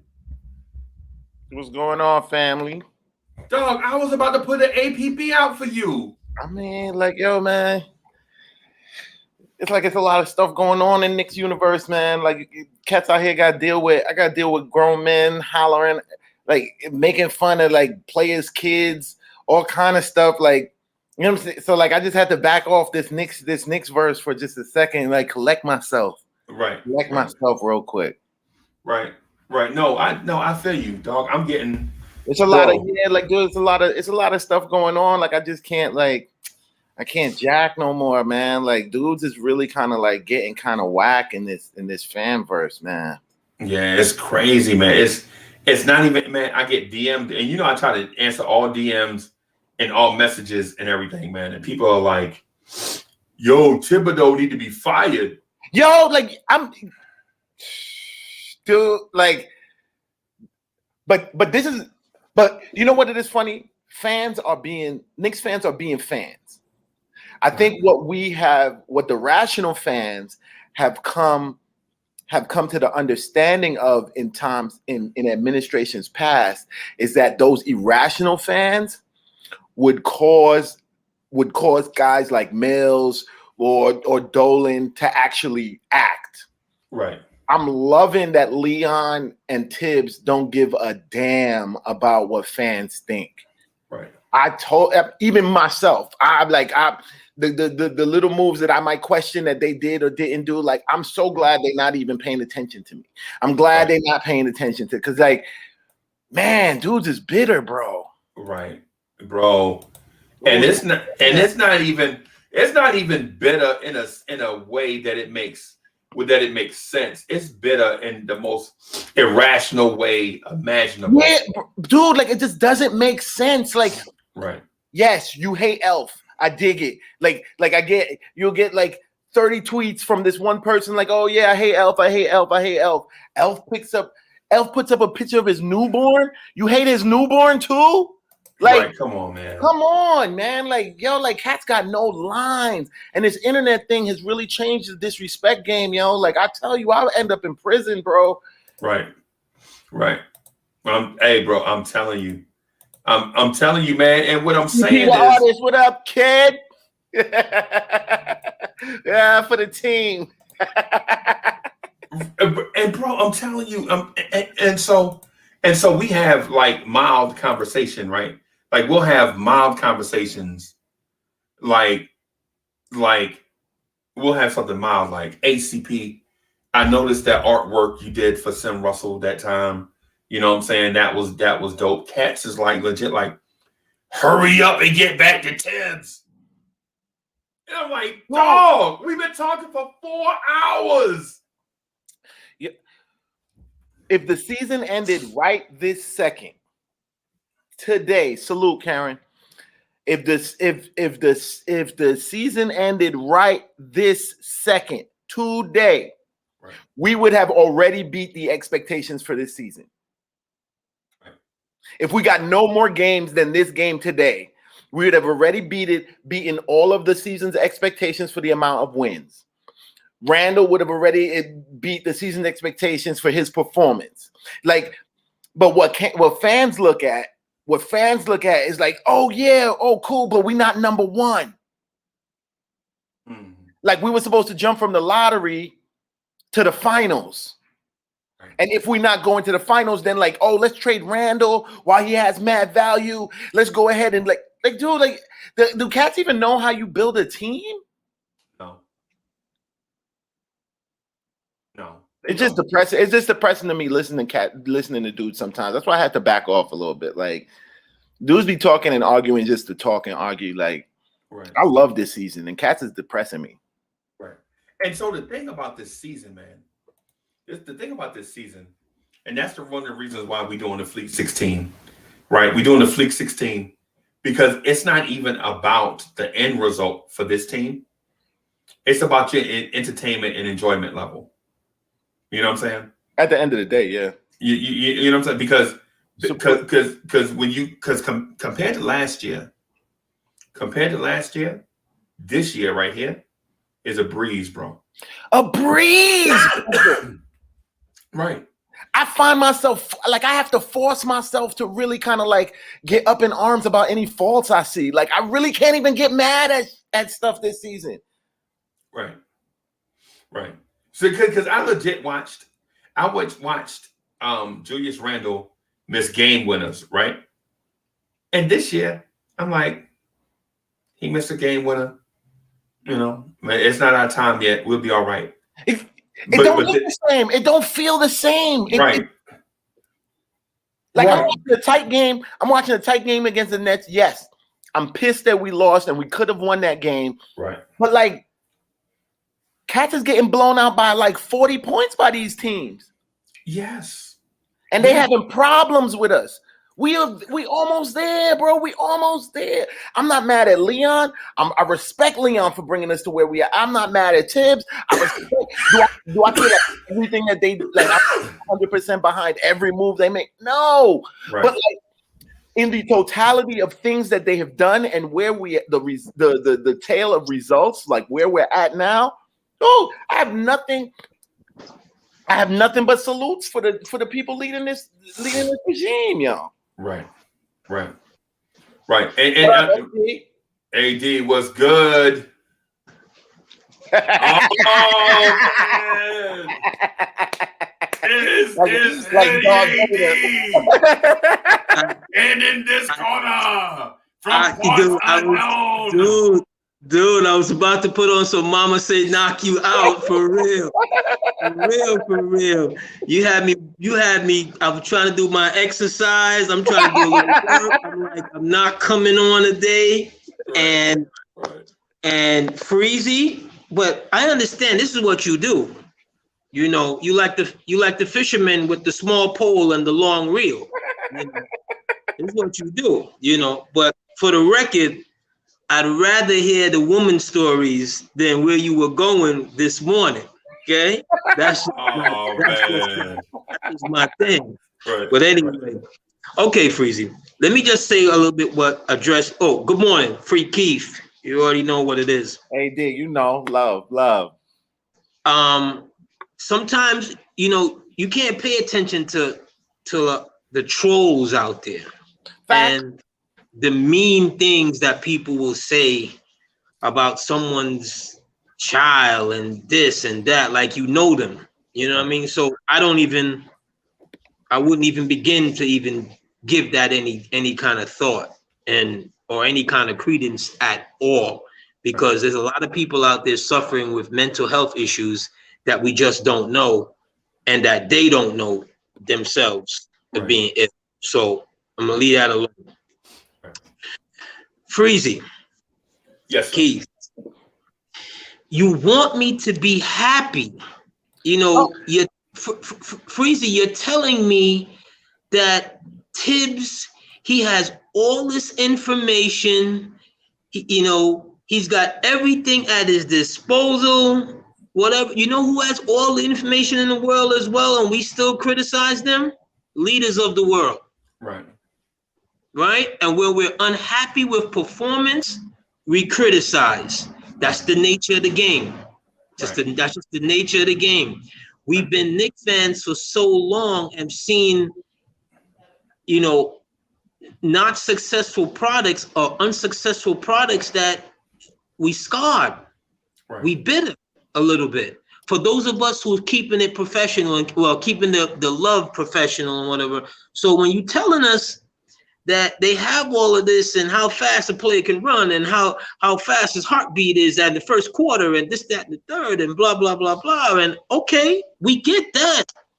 But the eye test, my brother, and some of the things that just don't pass the eye test, like we were upset the other day that he didn't put Frank in those moments against Kyrie, because why? What does Frank does well? Specialize in defense. Kyrie was in his bag.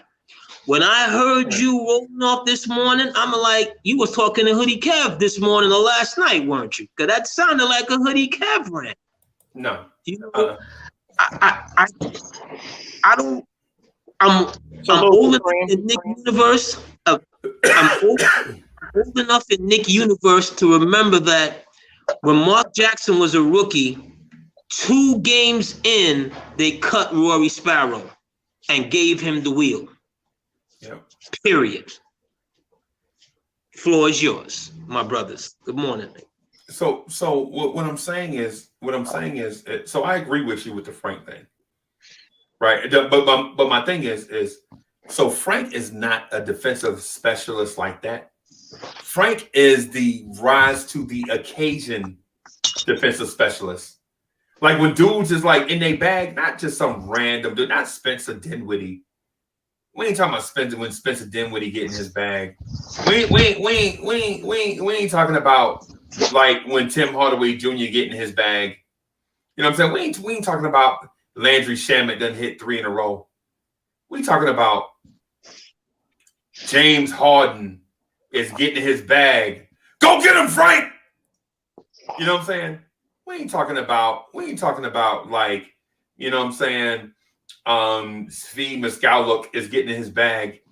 You know what I'm saying? We talk about when Kyrie Irving is getting his bag. Go get him, Frank. You know what I'm saying? That's the Frank that we like to see, you know what I'm saying, on the floor come out lock down. You know what I'm saying? And Frank is not a lockdown defender, but he brings you that energy and that vibe that he is. I think you know what I'm saying? I understand that Frank, I mean, like this is 4 years in now. Frank is a defensive specialist. We know that. Like where I feel like even the Frankers have to concede that that's his situational specialty. Right. His defense. Now, my thing with Frank is this. I think him being this lockdown one-on-one defender is a little bit overblown. It is. It's a little bit overblown, and I think that cats aren't really like they're projecting this image of Frank that really isn't 100% accurate. And I can understand why Tibs doesn't put him in certain situations. Like, for instance, I also feel like defensively, like he would have been great to put in on Kyrie at the end of the ending portion of the games, but we also couldn't hit any friggin' shots. Right. So now what do you do? Now to me, like, so what do you do? Like, there's decisions you got to make right now. Like there is no 100% factor that Frank is going to keep a guy like Kyrie from scoring the ball. Like, he will give him a problem, but you are not going to lock down Kyrie. I don't care what fans think. Like, Kyrie is hitting from crazy places on the court. Like, he is your NBA street baller. So, like, yes, it would have been a higher percentage chance maybe that he would have bothered Kyrie. But Kyrie is the kind of guy he's going to get his shot off, regardless. Now, that being the case, I need, like, if I'm thinking about putting Frank in at this very crucial point in the game, I've got to make sure that he can also get it done on the other side too. Because like now, because nobody's hitting. So if I put somebody else in who's a defensive, he's a defensive plus, but again another kind of like offensive. We're not really. It's not really a team plus to put him in right then. So I understand why Frank doesn't get in during those moments. If we're hitting offensively and all we need is defense, then cool. I'm with you guys. But generally, like, we're going back and forth up the court. It's not even bad defense that is holding us back. It's the fact that we can't get the ball in the hole. Right. Hit the one piece you're missing. We lost that game. The Nets, everybody across the league has pretty given the Nets the chip. Am I right or wrong? Mail them the trophy. Mail them the trophy right now. You know what I'm saying? Like, we handling that team, and we handled them the last time too. Like Doug, like, we off by one shot. Here's the one against the team that cats are saying are guaranteed. Here's the one piece to that where you're missing with the Frank analogy is that defense begets offense. But that's our problem. Our problem wasn't defense, though. That's the thing. No, but what I'm saying is, in those moments, maybe he gets a steal, leads to a fast break, leads to 2 points. I understand what you're saying. That's a big maybe, but see, the bigger maybe on that is the offensive side. Yes, he'll get the steal. Yes, we'll get the fast break. But I can show you 3 plays right before that in the joint where we bungled the offensive set. That's what I'm saying. It's not that our defense wasn't the issue in that game. That it really was, and the guy who actually it was the issue for us, who we weren't defending as tight as we should have. Randall wasn't defending what's his name as tight as he should have. Green. It wasn't, and that wouldn't have even been Frank's man. Right, but the defense was the problem in stretches in strategy, because the end of the game they throw the half court press at him. They throw the half court trap at him. Kyrie's flustered. You know, he's having he throw the ball away. He throws the ball away, right? The moment Harden is out the game, who is now your principal ball handler, principal scorer? It's Kyrie. I saw them doing that though. Like, we actually did give Kyrie the majority of attention, but Cats didn't realize that Jeff Green was going to get hot like he did. Right. So now you got a double team. You're still in the same position now. So now you got to double team one of the best hands in the NBA, and this guy Jeff Green having the night of his season. Yeah, but I'm gonna take my chances on the dude who I'm comfortably sure that he can do all of it. He can hit it from any part of the court, and I'm gonna leave Green open if necessary. And they did, and this is what happened. They did exactly what you just said. And Green murdered us. It's Green who murdered us, not Kyrie. Kyrie didn't do anything out of the normal of what Kyrie normally does. It was Jeff Green that killed us. That's the second time this year Jeff Green killed us. Second time. And so Yes. That's not even Frank's man, so I can't even say putting Frank in would have been that much of a difference. And what up, guys? What up, Gi? What up? What we're saying, Gi, what's good? So what we're saying though is the Frank thing should have at least been a thought. I'm not saying that he should have put Frank in the game. Cats are just too hung up on that. Like, yo, I don't even understand how Frank is always an issue. Like, man, this dude is he's the luckiest guy in show business, yo. Like, I don't know nobody that gets this much attention and is so mad. But he's lucky enough because Freezy in his monologue comes out here and is telling us that the coach knows all more information and the coach has this, and we can't look at a Knox, or we can't look at certain players and be like, they are who they are. You see, that's what you're telling us early in the monologue, and that just can't be right. We can't sit here as a team construction. If you tell me right now, okay, they didn't move those guys because they have a plan for them, blah, blah, that's fine. What you can't tell me is, what you need to tell me is what the end date for the plan is. So if you tell me next year, this time we're doing the same thing, there is no end date. But if we come here next year this time, and those same players, the Franks, the Knoxes, are still here with the same contribution, we now have a problem. Well, again, like, I feel what you're saying, but that's a huge if, and we ain't there yet. I can't argue a season into the future. I personally don't think that if they're no better than they are now, that they'll be here at that time next year. I don't think so. So I'm 90% sure Knox will be here this time next year, and I don't know what that means because he has a contract for next year, and I don't think that contract can be moved. I could be wrong. I tell you what, and I'm probably an outlier here. I'm a guy that lets results tell the tale. You know what I'm saying? Like, the results right now, like, we may have we may have our own thoughts and opinions about little things around what's going on. Like Tibs should play X, Y, and Z player more. Leon should have traded for X, Y, and Z. Should have got more guys. Should have did. I don't care what the should haves, the ifs, the what might happen a season into the future. Like this is where we are right now, sitting with 25 wins.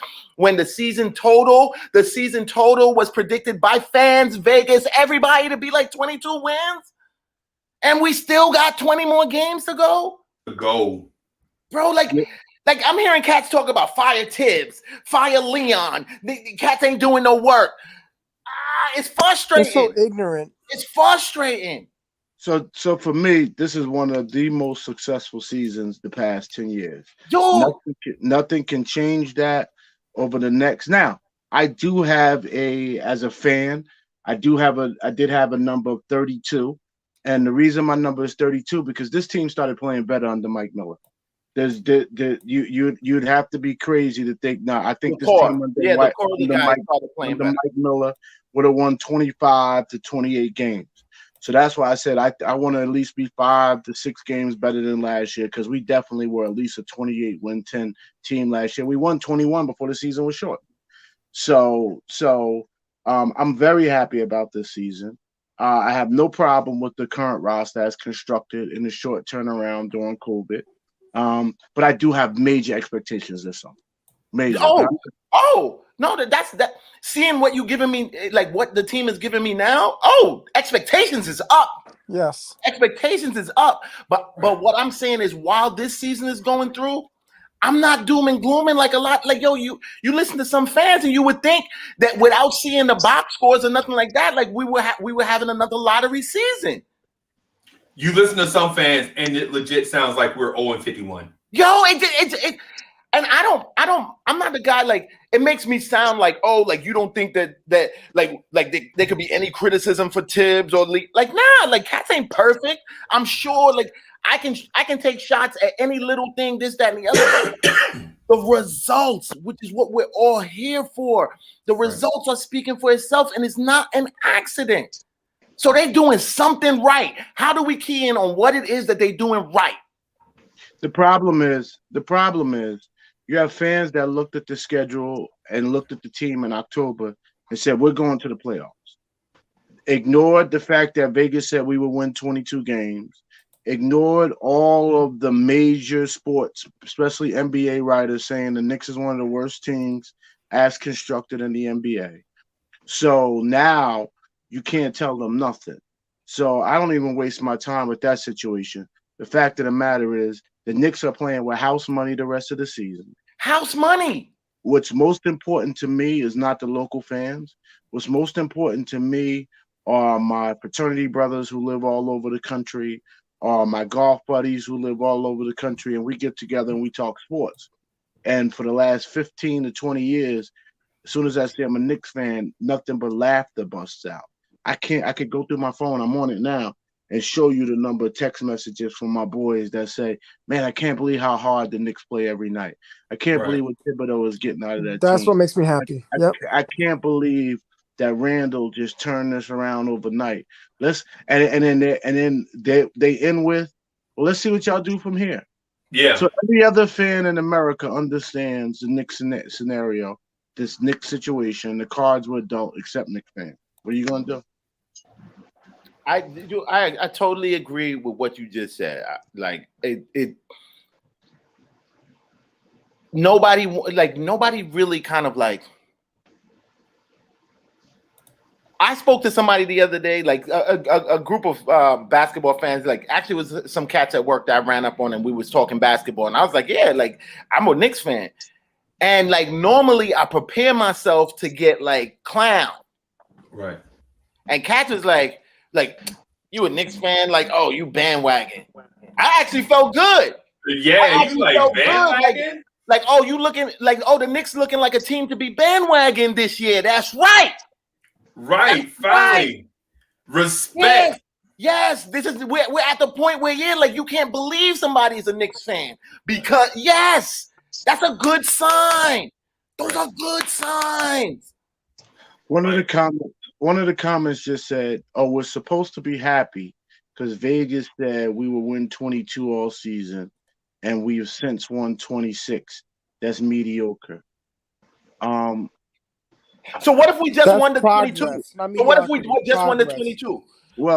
Well, the only way I can respond to that, and that's a great question for you, Keith. And I agree, Eric G, is progress. The problem is, what were your expectations looking at this roster? You had to expect that Randall will play as good, if not worse, than last year. Period. Yeah. Nobody in their right mind could say Randall's going to break out and average 22, 12, and 6 efficiently. With over 40% three ball shooting. Hey, I'm gonna use the bathroom. I'll be right back. All right, he gonna stop turning the ball over. He gonna share the ball with his teammates when they hot. Randall came down and act like he was gonna go to the hole, and now the guys are starting to recognize he'll pass the ball. So when you got a willing passer, guys who can score will willingly move without the ball. Reggie Bullock saw what was going on, created space. Randall kicked that thing to him. Man, Reggie, I was like, that's beautiful basketball right And Reggie shooting 45% from the three ball line since All-Star. I'm very impressed with Reggie Bullock since the last few games. He's played extremely well. Yes. Extremely well. He might have been hurt. I'm looking forward to this second half from this team, yo. I'm telling you, I feel like they are very much they're being undersold by Knicks fans. I feel like, yeah, you were right. Like, we've been hurt so long, cats don't want to believe it. But like, yo, I'm a believer in Randall. I'm a believer in Tibs. I'm a believer in the results that we're getting. Like, yo, like this joint is. Nobody ever gonna be perfect. So like, if we weren't believers, we wouldn't be here. But we're humans, so there's always gonna be that part of us that says, "What if?" You see, we can't get away from that because let's say we go to the first round and we have a great series against whoever. Our first thoughts are going to be, what if back at the trading deadline we had got this person or that person? We'd be second. Not me. That's sports. That's sports. And not me personally, but like I dig what you're saying. Like that's sports. That's anybody. That's any fan, any team. I totally dig that. It's fair. Why? I remember the 91-92 season, the first season on the Pat Riley.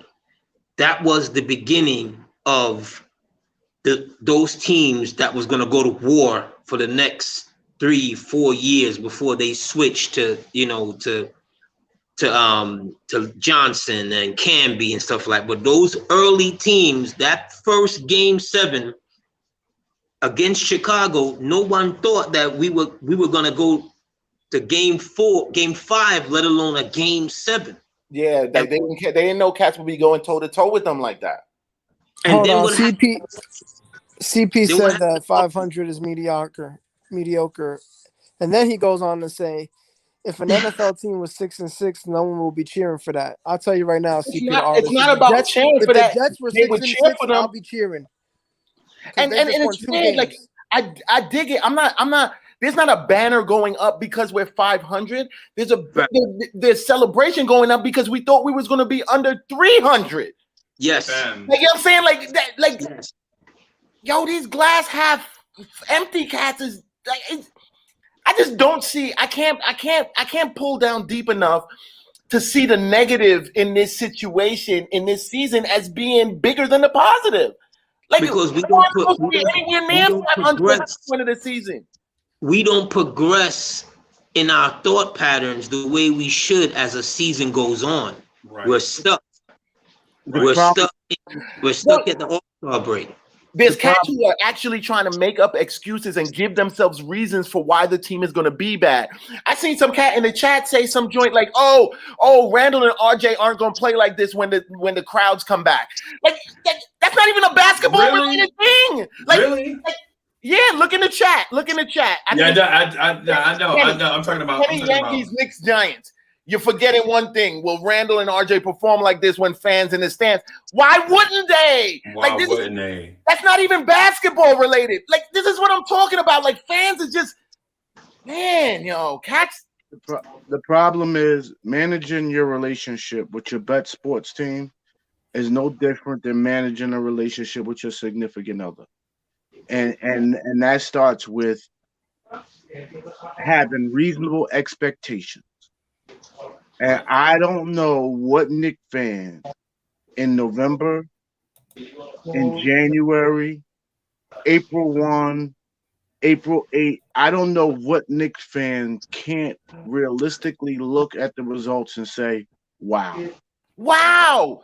Like, yes, Right. it ain't perfect. It's still mediocre, but like mediocre or not. Say it, Freaky. Mediocre it's or still not. progression for us. It's Because still, we were actually slated to be less than mediocre.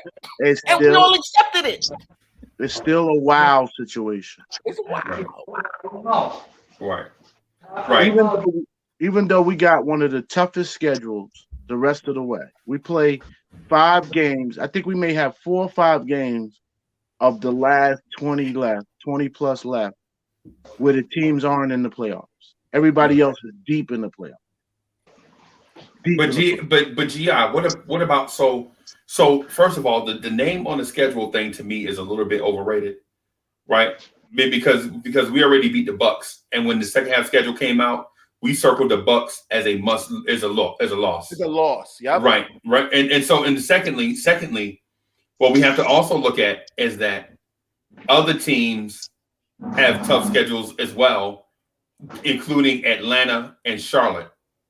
So Atlanta and Charlotte are in the same hunt that we're on, and they rank. I think we rank like maybe third. One ranks 5th, and the other ranks 7th. Right. So we're all in the same boat, looking for the same spots. And I understand where you're coming from, because the only destiny we can control is the one that's ours. But others are leaking oil too. They have a similar situation. So I respect you. I respect your point. But I just want to point out that everything you say is 100% accurate and can't be argued. The only problem is when we beat the Bucks, you know, I just expect teams, especially basketball and the NCAAs. There's no bigger determinant that a team just gets better over the season, especially in basketball, minus any injuries, than the NCAA tournament. Because you watch these teams that at the beginning of the season they getting to know each other. By the end of the season, they low rank, but they got it together and they knocking teams off. I mean, the NCAA proves that to you every year. Right. My only problem is I don't want to just back into the playoffs. If we just back into the playoffs and go out first round, I'm going to say, am I sure those other teams didn't tank on me to get into the lottery? Right. They didn't tank on me to get into the lottery and threw my tail in the 8 or 7 seed. So that's number one. Well, but we can still be in the lottery at the AFC, just so y'all know. Like the math still works out, so y'all know. We could literally still be in the playoffs and be in the lottery. Right. No, I think that has to be 9 or 10. If you're under you 6. Make the playoffs, I don't think you're mathematically it's under 6. It's under 6. Okay. Oh, 6 seed and under. Okay. Which is, to me, my perfect scenario. And I don't care if we get knocked out in the first round or not. If we could get in at the 7th, 8th, or 6th seed and still get a lottery pick, to me, this season was the winningest of seasons. Oh, man, Keith, man, that would be immaculate conception right there. But see, fans get mad because they think it's either or. But even still, like, even if we don't get in the lottery, to me, like, guys like RJ, I feel like getting knocked out in the first round or getting swept, y'all would get something so different from these cats next season. Right. This is RJ after being snubbed and us visibly seeing what he was, just getting snubbed for the rookie team. The all rookie, just getting snubbed for the all rookie. Imagine if this man gets swept in the playoff in first round.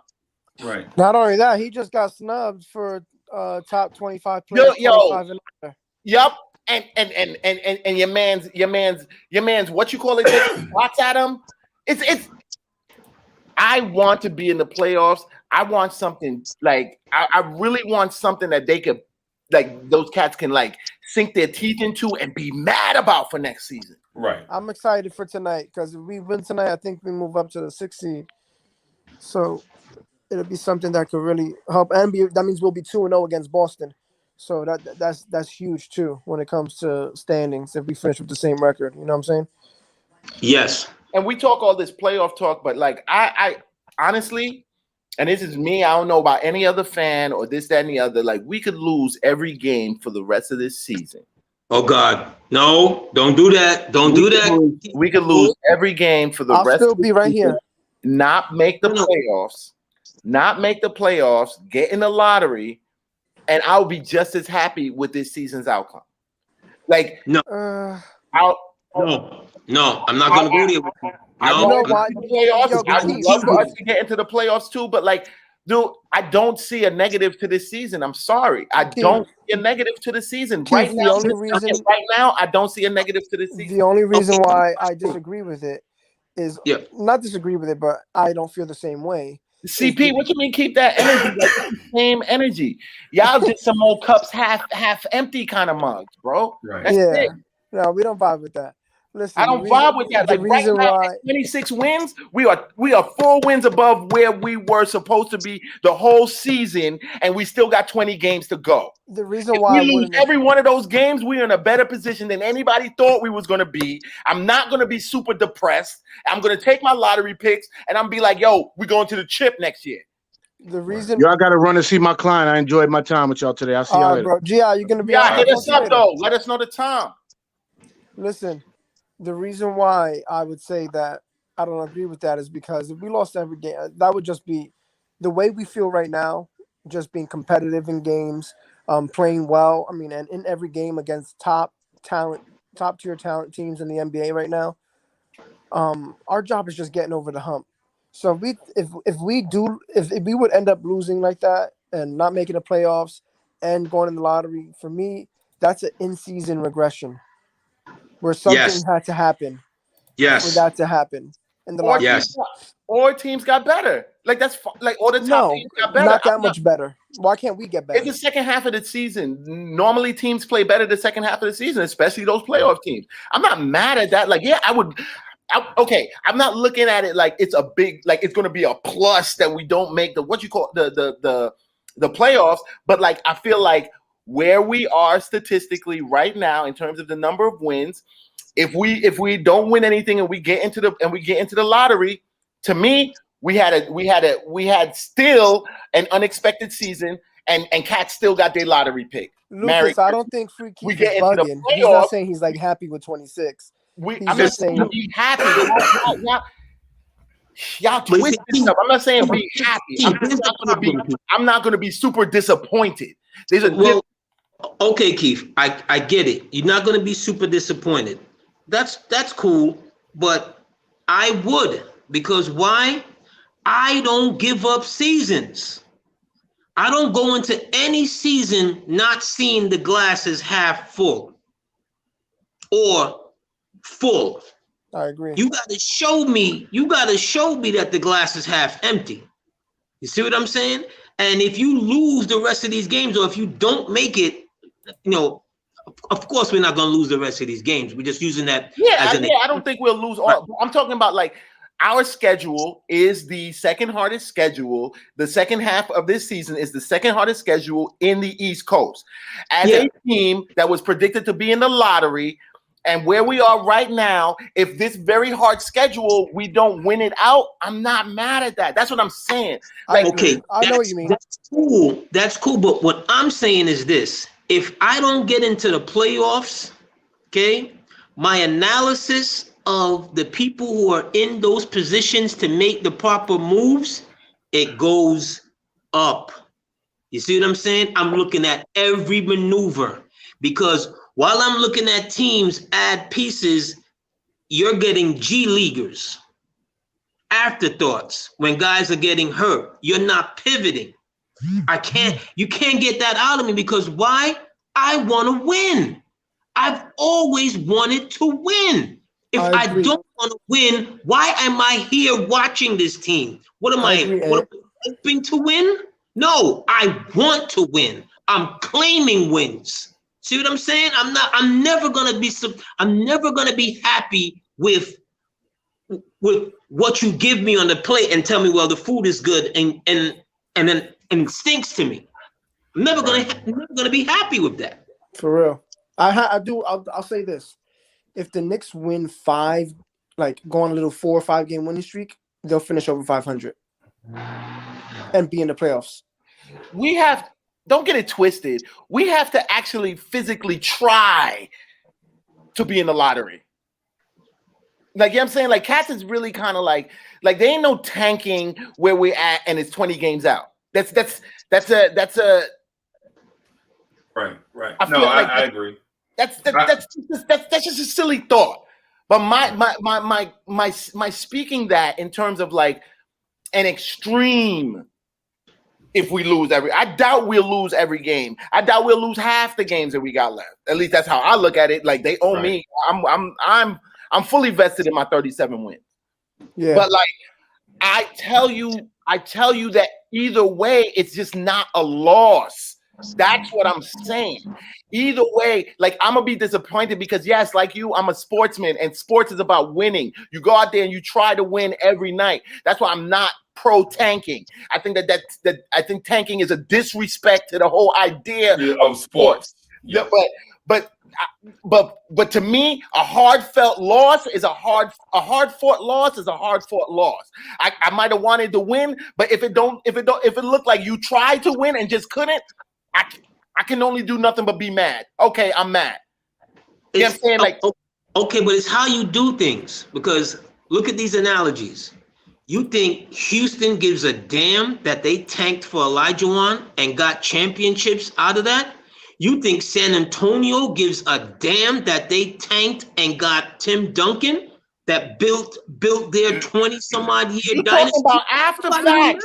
You talking about you sitting right here after the chip, after all the chips and the hard work, and you're looking backwards and saying like, oh yeah, I wouldn't be mad either. Yeah, hindsight is 2020. Did you ask them that at the time that they was tanking if they like that? No, nobody. But they consciously let Hinkie let what you gonna do what they did in Philly. And tell fans that they're gonna be tanking for years. That was the extreme though. That was the extreme. I'm not even a Sixers fan, and that made me want to throw up. And they still haven't won. And you know, but the thing about Philly though is after a while when they knew that it was going to be tanking, like after the second season of flat out tanking, in the fourth quarter, if they had like a 6-point lead, the crowd would chant "Trust the process," which means take out your starters, put in your bums, and lose, so that you could get whoever the hot name was at the Tankathon at the top of Tankathon's list. I'm not that type of fan at all. Me either. You can't get me to celebrate losses. No, that shit. Like, I'm not watching basketball. Like, that's just it. Like, I would rather quit watching. Or I would rather quit watching. Hope for losses. Right. That's some sucker-ish. Yo, there's a reason why you have a scouting department. Let them motherfuckers do their job. Please. Yes. Your job is to win. Yes. The scouting department. Don't even get me started with that. Like Cats have this whole tanking thing is disrespectful to some of the people on the team whose job it is to actually look for players. Yes.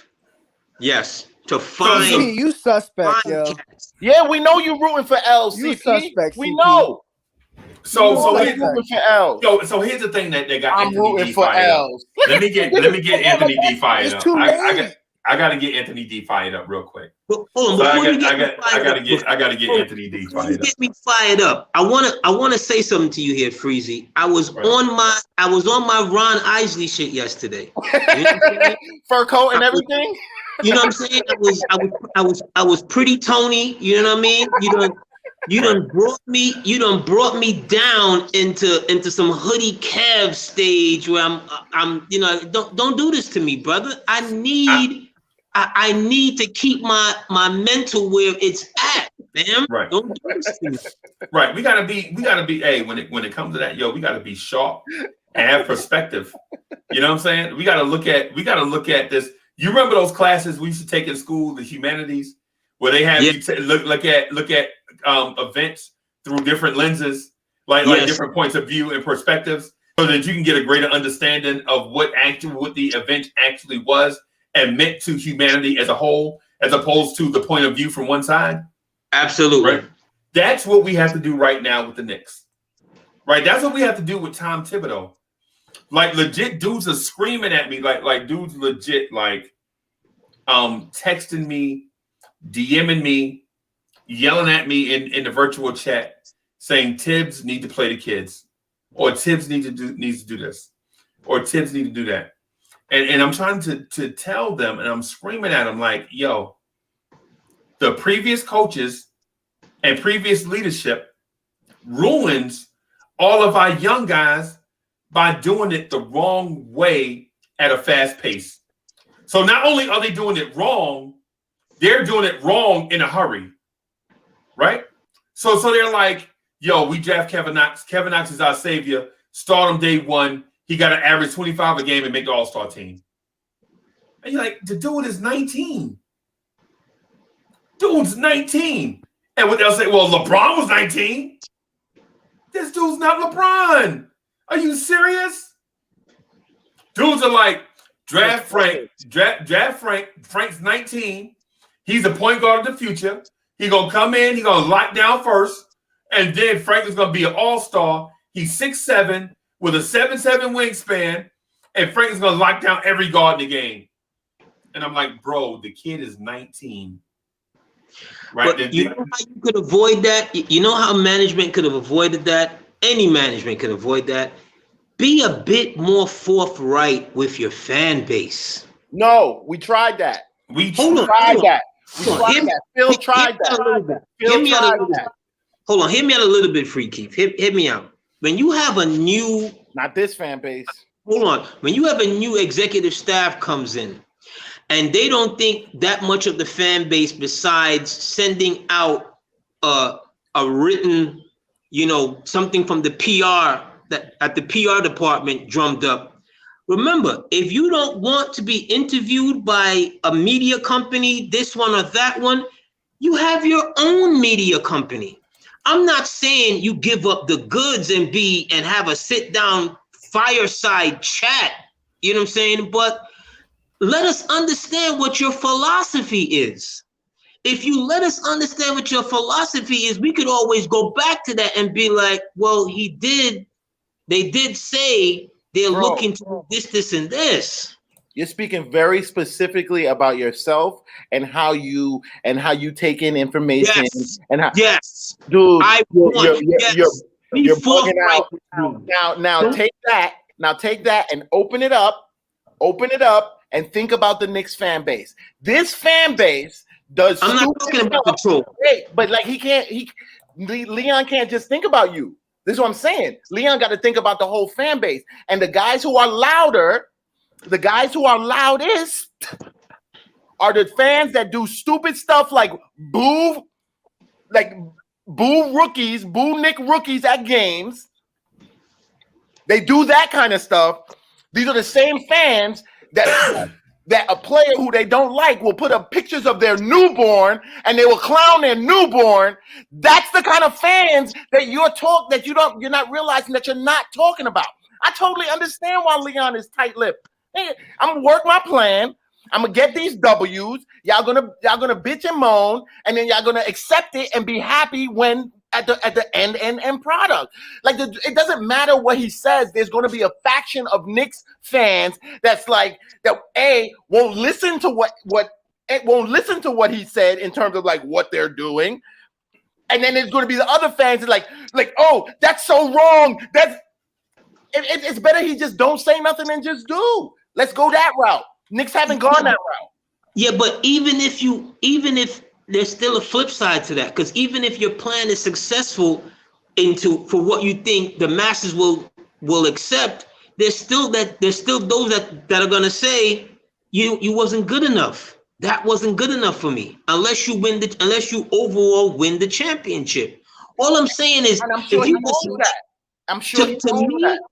to me, it felt like, you know what it felt like? It felt like when the Colts got up in the middle of the night and moved to Baltimore and didn't tell their fans, this is what we're leaving because of financial issues and so forth and so forth. But you can come root for me over there. It's disrespectful. Well, that's a disrespect. That's a totally different kind. Like, he wouldn't be able to pick up and move the team. Like, you know what I'm saying? The team wouldn't be able to be picked up and moved. Like, I totally understand what you're saying in that very extreme scenario. The outlook of a season and what I'm planning to do, like what moves I'm planning to make for a season, not speaking about that, is not the same level. I agree what you're saying kind of thematically, but like those are really two separate things. Like, imagine the Knicks picked up and moved and like nobody said anything about like why the Knicks moved. That's right. A totally different thing than Leon not talking about his direction for the season. I can't equate those two. Right. And so to the point that I was getting at, man, is this. Man, we question everything Tibs does. And you know what? That's not new. That's not new. We used to question Hubie Brown. Everybody. We used to question Pat Riley. But the things we question them about, man, still do. Pat Riley. Right. And so to me, I think in our blind rage, we don't even think for ourselves anymore. Right? When the Knicks put out Happy Birthday Julius Randle, did you see all the disrespect Knicks fans were putting on Twitter towards Julius Randle? It's not even about basketball no more, bro. Like, right. It's not even about basketball no more. That's what I'm saying is Knicks fans is bitter, bro. Like, we've moved fans. Yes, you understand the fan energy has been pushing a lot of decisions in times past. That's right. The point. Fan sentiment, like we had front offices that were way too sensitive to fan sentiment. Right. We have an owner that's way too sensitive to fan sentiment. So yes, I talked about the fans because in a Knicks scenario, the fans are the fifth person in that front office. Right. That's what I'm saying. They're the fifth person. They're the fifth person. Is the media. No, the fifth is the media because remember the media is only there because of us. The media is where the eyes are. Like the media can do what they do because they know that we are how we are. Why do they don't do that to the Timberwolves? And Karl Anthony Towns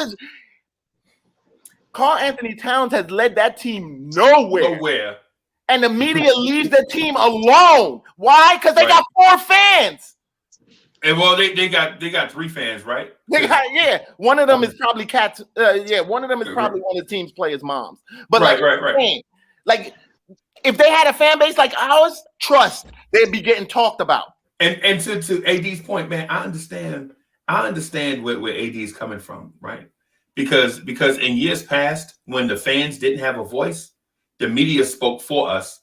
Whether they spoke to what we were saying or not, they were our representative, right?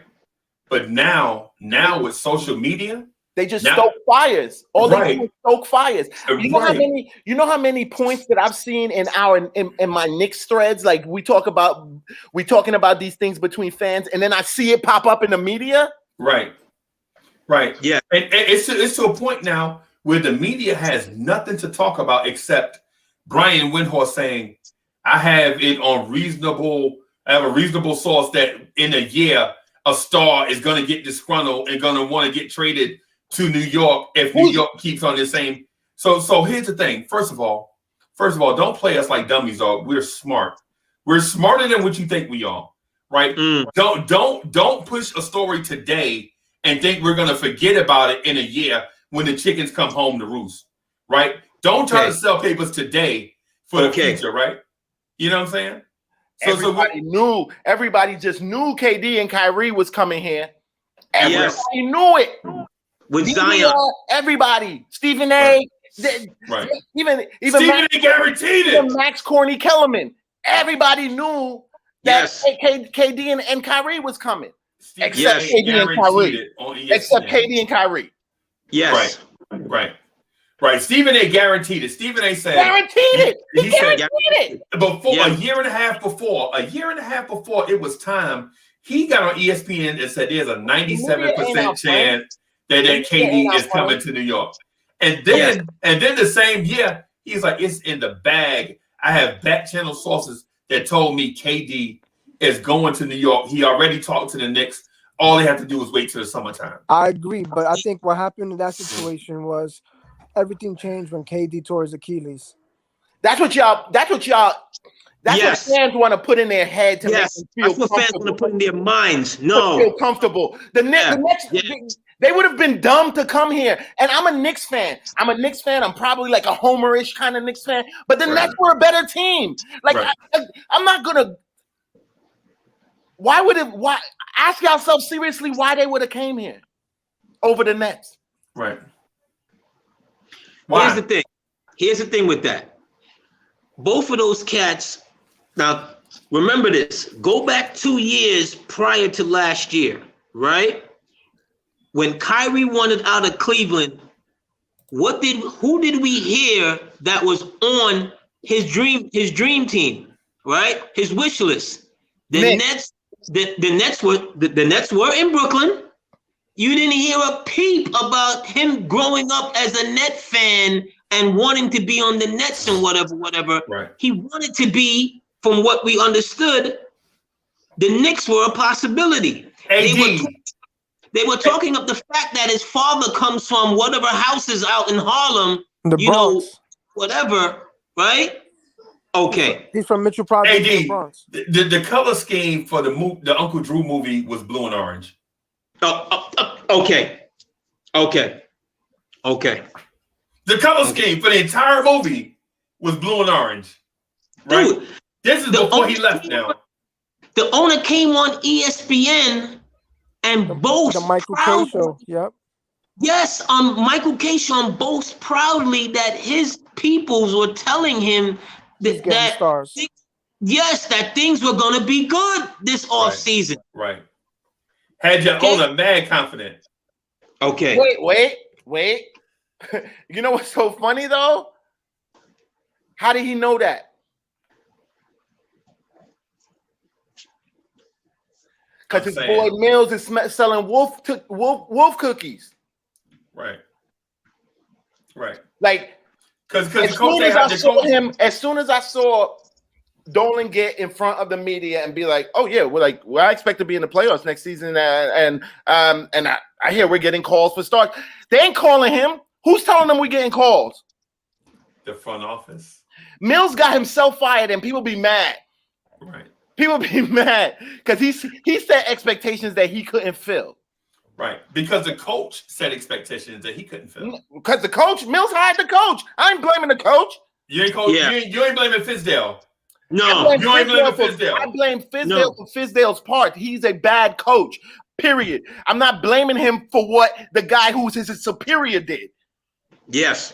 He allowed some players to put out some speeches. Oh, he was a great assistant coach. He got the thumbs up from LeBron. He got the thumbs up from Wade. He got a call from Pat Riley. Like, dude, Riley, what you calling my phone for?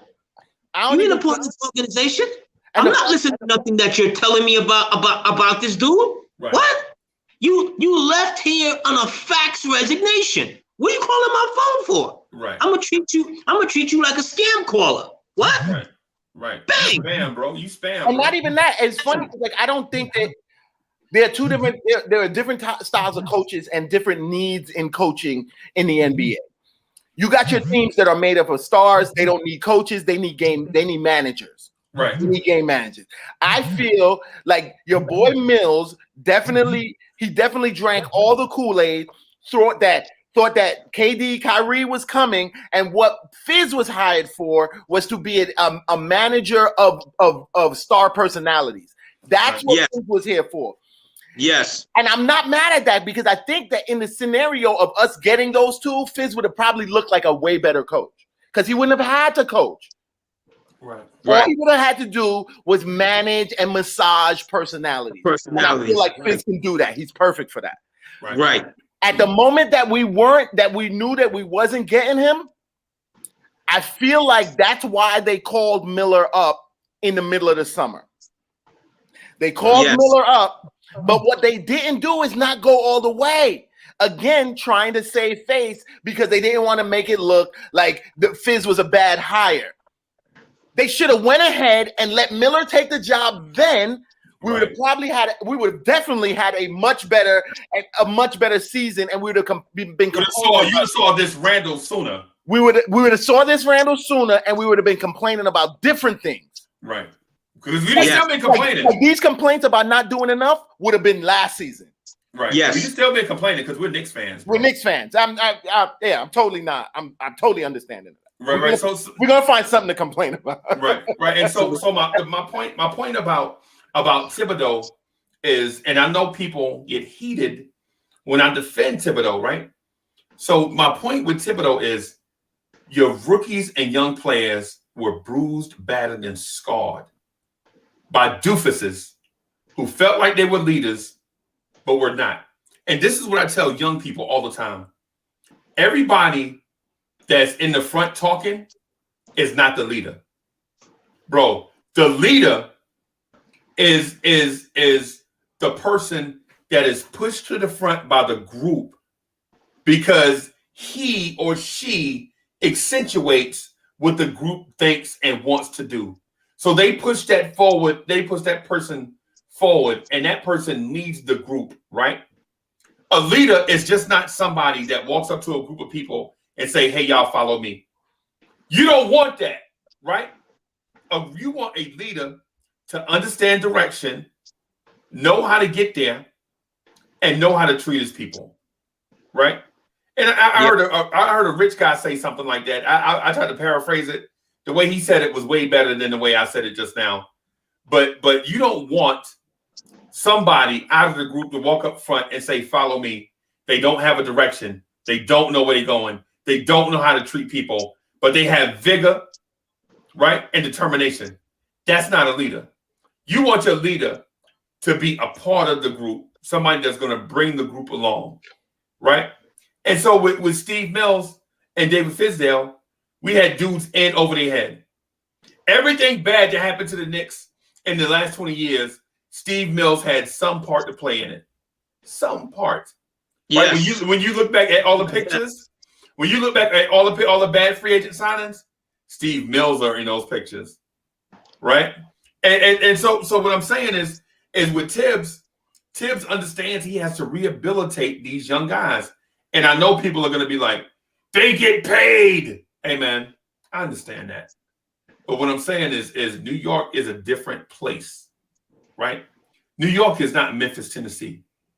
New York is not Oklahoma City, Oklahoma. New York is not Portland, Oregon. New York is not Sacramento, California.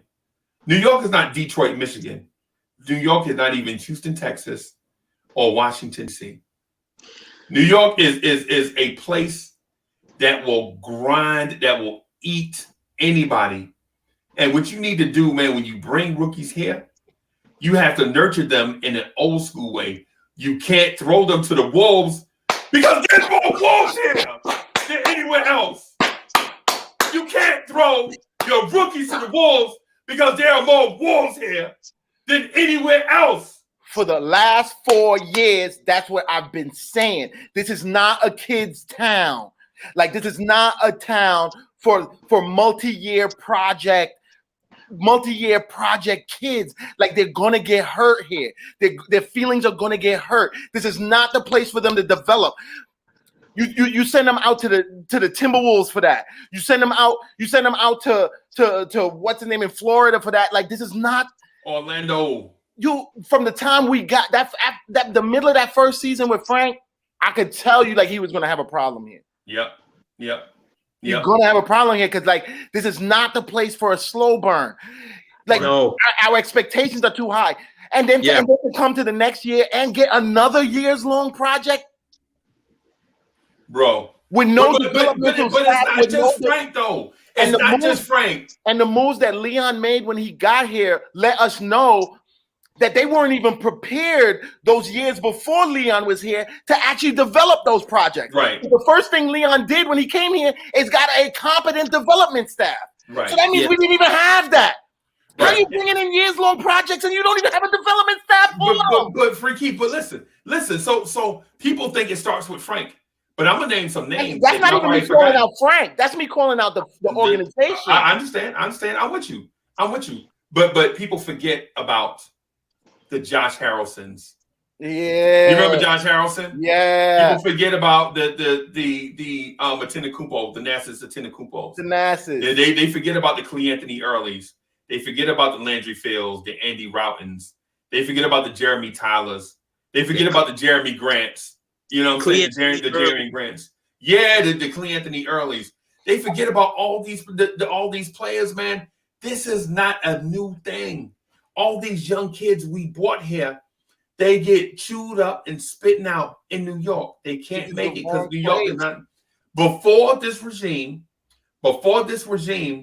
this was not the place to bring young kids, right? And Tibs, understanding this, is shielding them from these wolves, right? Like playing in Boston, Massachusetts is a grinder, bro. Like that media, they have a media of about 200 people, and they grind on the Red Sox, the Celtics, the Bruins, the Patriots. They grind, bro. Boston is a sports town. Right. But imagine a media of 3,000 in New York, where every time you come out the locker room, it's like a concert in your face. Every missed shot, every missed screen, every injury, every nightclub incident. There is no relief from the New York media, right? And these kids, Kevin Knox had a bad game, and he gets grinded on. But Tibs, what Tibs does is he stands in the gap. Like, instead of letting the media go right at Kevin Knox, Tibs is like, hey, man, Kevin Knox had an excellent practice today. You know what I'm saying? And he'll take whatever flack because he doesn't care about the media. Right. He's like, man, Frank Ntilikina. What about Coach? What about Frank and his DMPs? Hey, Frank looked really good in practice. But let me ask you a question. Is he taking the bullets because he believes in them? Or is he taking the bullets because he knows that I can't ride with these dudes? These dudes are not rough riders. Your question right there is why he's taking the bullets. Right. Just the question of itself. Like, he's taking the bullets. He's taking the bullets because he has his own plan. And like, he knows that he doesn't care about what the media says about him, but he knows that Knox might or Frank might. So he's taking the heat. Like, yeah, like they're killing it in practice. They're killing it in practice. It's on me why I don't play them during the game. It's on me. Right. Like, it's on me. Holla at me. Right. Holla at me. And see what it is people don't understand. It's mercy, man. It's give the kid a break. Like just these cats, like legit cats. AD, listen. Cats was telling me he's fixing. Yo, I'm gonna head out, fellas. I'm gonna catch y'all tonight. Peace out. I have a copy. I urge you. So people were telling me about these cats, though. I think actually what he's going in and doing is fixing the poor development of a lot of these cats in the background. And it can't be done overnight, though, bro. But it can't be over. It can't be done overnight. Not at all. Like legit, he has to undo bad coaching and bad habits, teach them the new way, get them confident in the new way, and then play them. I'm sorry. Go ahead. My bad. And then what I was gonna say is, like, Cass was killing me about the Obi Toppin versus Tyrese Halliburton pick. Right? They're like, yo, we should take Halliburton. And I'm like, dog, okay. What you got to look at is you looking at his stats the day after the dude played. And what you don't understand is this dude is the backup to a borderline all-star guard. And the dude at the other position is statistically the greatest three-point shooter of all time. And I'm not saying he's a good player. I'm just saying statistically, the facts bear themselves out. Statistically, Buddy Hield is one of the greatest shooters of all time when you look at his numbers. Mm-hmm. I don't agree, but the I mean, you gotta agree with the numbers. Like, So for one, there's no pressure for this kid, and then two, they at the time that we had the debate, they played in the fastest pace, had the second most possessions per game. So when you looked at his numbers, they were fluffed up. So when you compare them to Quickly, who played in the slowest pace, Right. and they were comparable, right. You can't say that the kid is better because for one dude is playing behind statistically the greatest shooter of all time and a borderline all-star, and Quickly is playing behind Alfred Payton and RJ Barrett. At the time, before Derrick Rose. This is what was happening. Right? So how do you even compare those two to say who was better? I was saying at the time that Quickly was a value pick for us. You know what I'm saying? And to say take Tyrese over Obi, that's the easy argument because after you look at the last night box score, of course his numbers look great. It's like saying Alex English was better than Dominique Wilkins. Are you serious? Just because Alex English scored more points during a certain era than Dominique Wilkins, was he better than Dominique Wilkins? No. Well, yeah. Well, yes, he was, but that's a whole nother story. Oh, get out of here! I think he was too. Get out of here! Y'all bugging out. I let Freezy have his rant, but I was like, your man is actually better than. And so what I was saying about Tibs is Tibs legit is standing in a gap for these kids and protecting them, right? In the old school varsity coach kind of way. Like he just rehabbing a man. And because every place that Obi Toppin has been, his first year there has been meh. And his second year, he breaks out. High school, graduate school, junior college. I mean, not junior college, but Dayton. Every year, he went somewhere the first year, you're like, I don't know, man, this kid is. And then the second year, he's a star. Let me ask you a question. The story isn't written totally about Obi yet, and I don't know. I haven't been able to pull up a lot of angst about like Obi being the wrong pick. It's not I'm leaning towards more agreeing with you, Uncle Freezy. Like, I think Obi is like we'll probably see a whole different Obi next season. Right. Okay. Let me ask you a question. On the eve of the season, I'm listening to Knicks Fan TV, and CP he says that the Knicks, from what he understood, they had a deal in the framework of a deal for Julius for Buddy Yield. Right. I'm so glad that didn't happen. Yeah. On the eve of the season. Now, the Knicks drafted Obi because why? They believe that he was the future power forward. Right. Is it reasonable to say that? I don't know if I don't know if like it's in this. It's not accurate to say that we thought that they thought that he was the power forward of the future. I don't know that part, but I definitely know that they drafted him because they definitely thought that they were going to trade Randall. Okay. Right. I agree. Okay. I don't know if they weren't ever going to meaning they didn't they thought that this is our power forward, because I thought that even me as a Randall liker, I thought Randall was going to be get the Mook treatment, and get moved by the trading deadline to a team, a playoff team, or you know what I'm saying, whatever. I thought we was going to maybe get a couple picks out of him, trade him, but I also thought we was going to pick up what's his name that Houston picked up.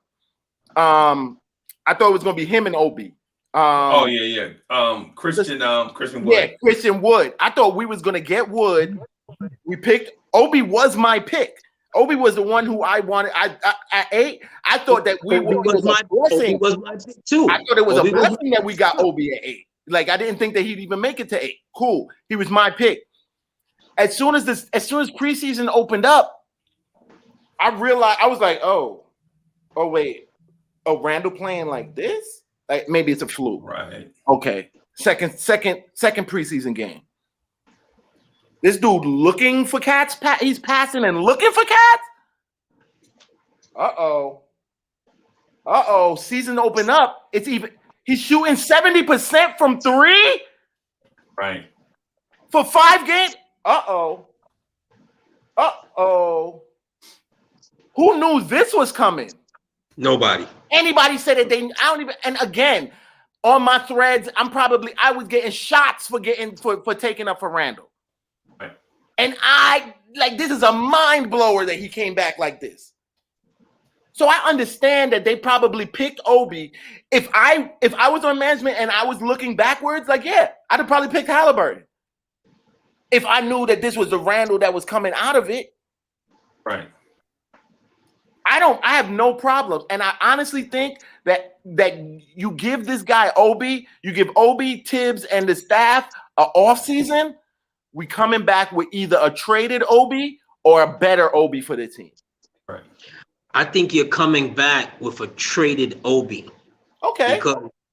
Because unless you're gonna do some kind of twin forward situation where he's gonna be playing quasi center, or he's not quick enough to play the wing three, where is he gonna get better backing up Randall at 15 minutes a night? I definitely think it's personally, I'm looking at him small ball center, and also I personally would like to see a little bit more development at the three. I think he can do it. Him at the three is like the Knicks playing Charles Smith at the 3 years ago. You're asking for problems. He's way more active and limber than Charles Smith. Don't mention Charles Smith to me. Like, that dude is my No, but here's the thing though. Here's the thing with that. Physically, his body should be growing, should be escalating, not de-escalating. Definitely. So that doesn't mean his mobility has to. Right, but right now he has the frame more of a 3 if you look at his legs. Yeah. Right. Another 2-3 years, if you're in his conditioning program and you're building up whatever, he should look more like Randall. That's what you're missing in that scenario is conditioning. Like, yes, I could get better. I mean, I can get bigger physically or whatever, but in the time span that I am like getting my physical man body going, just by nature.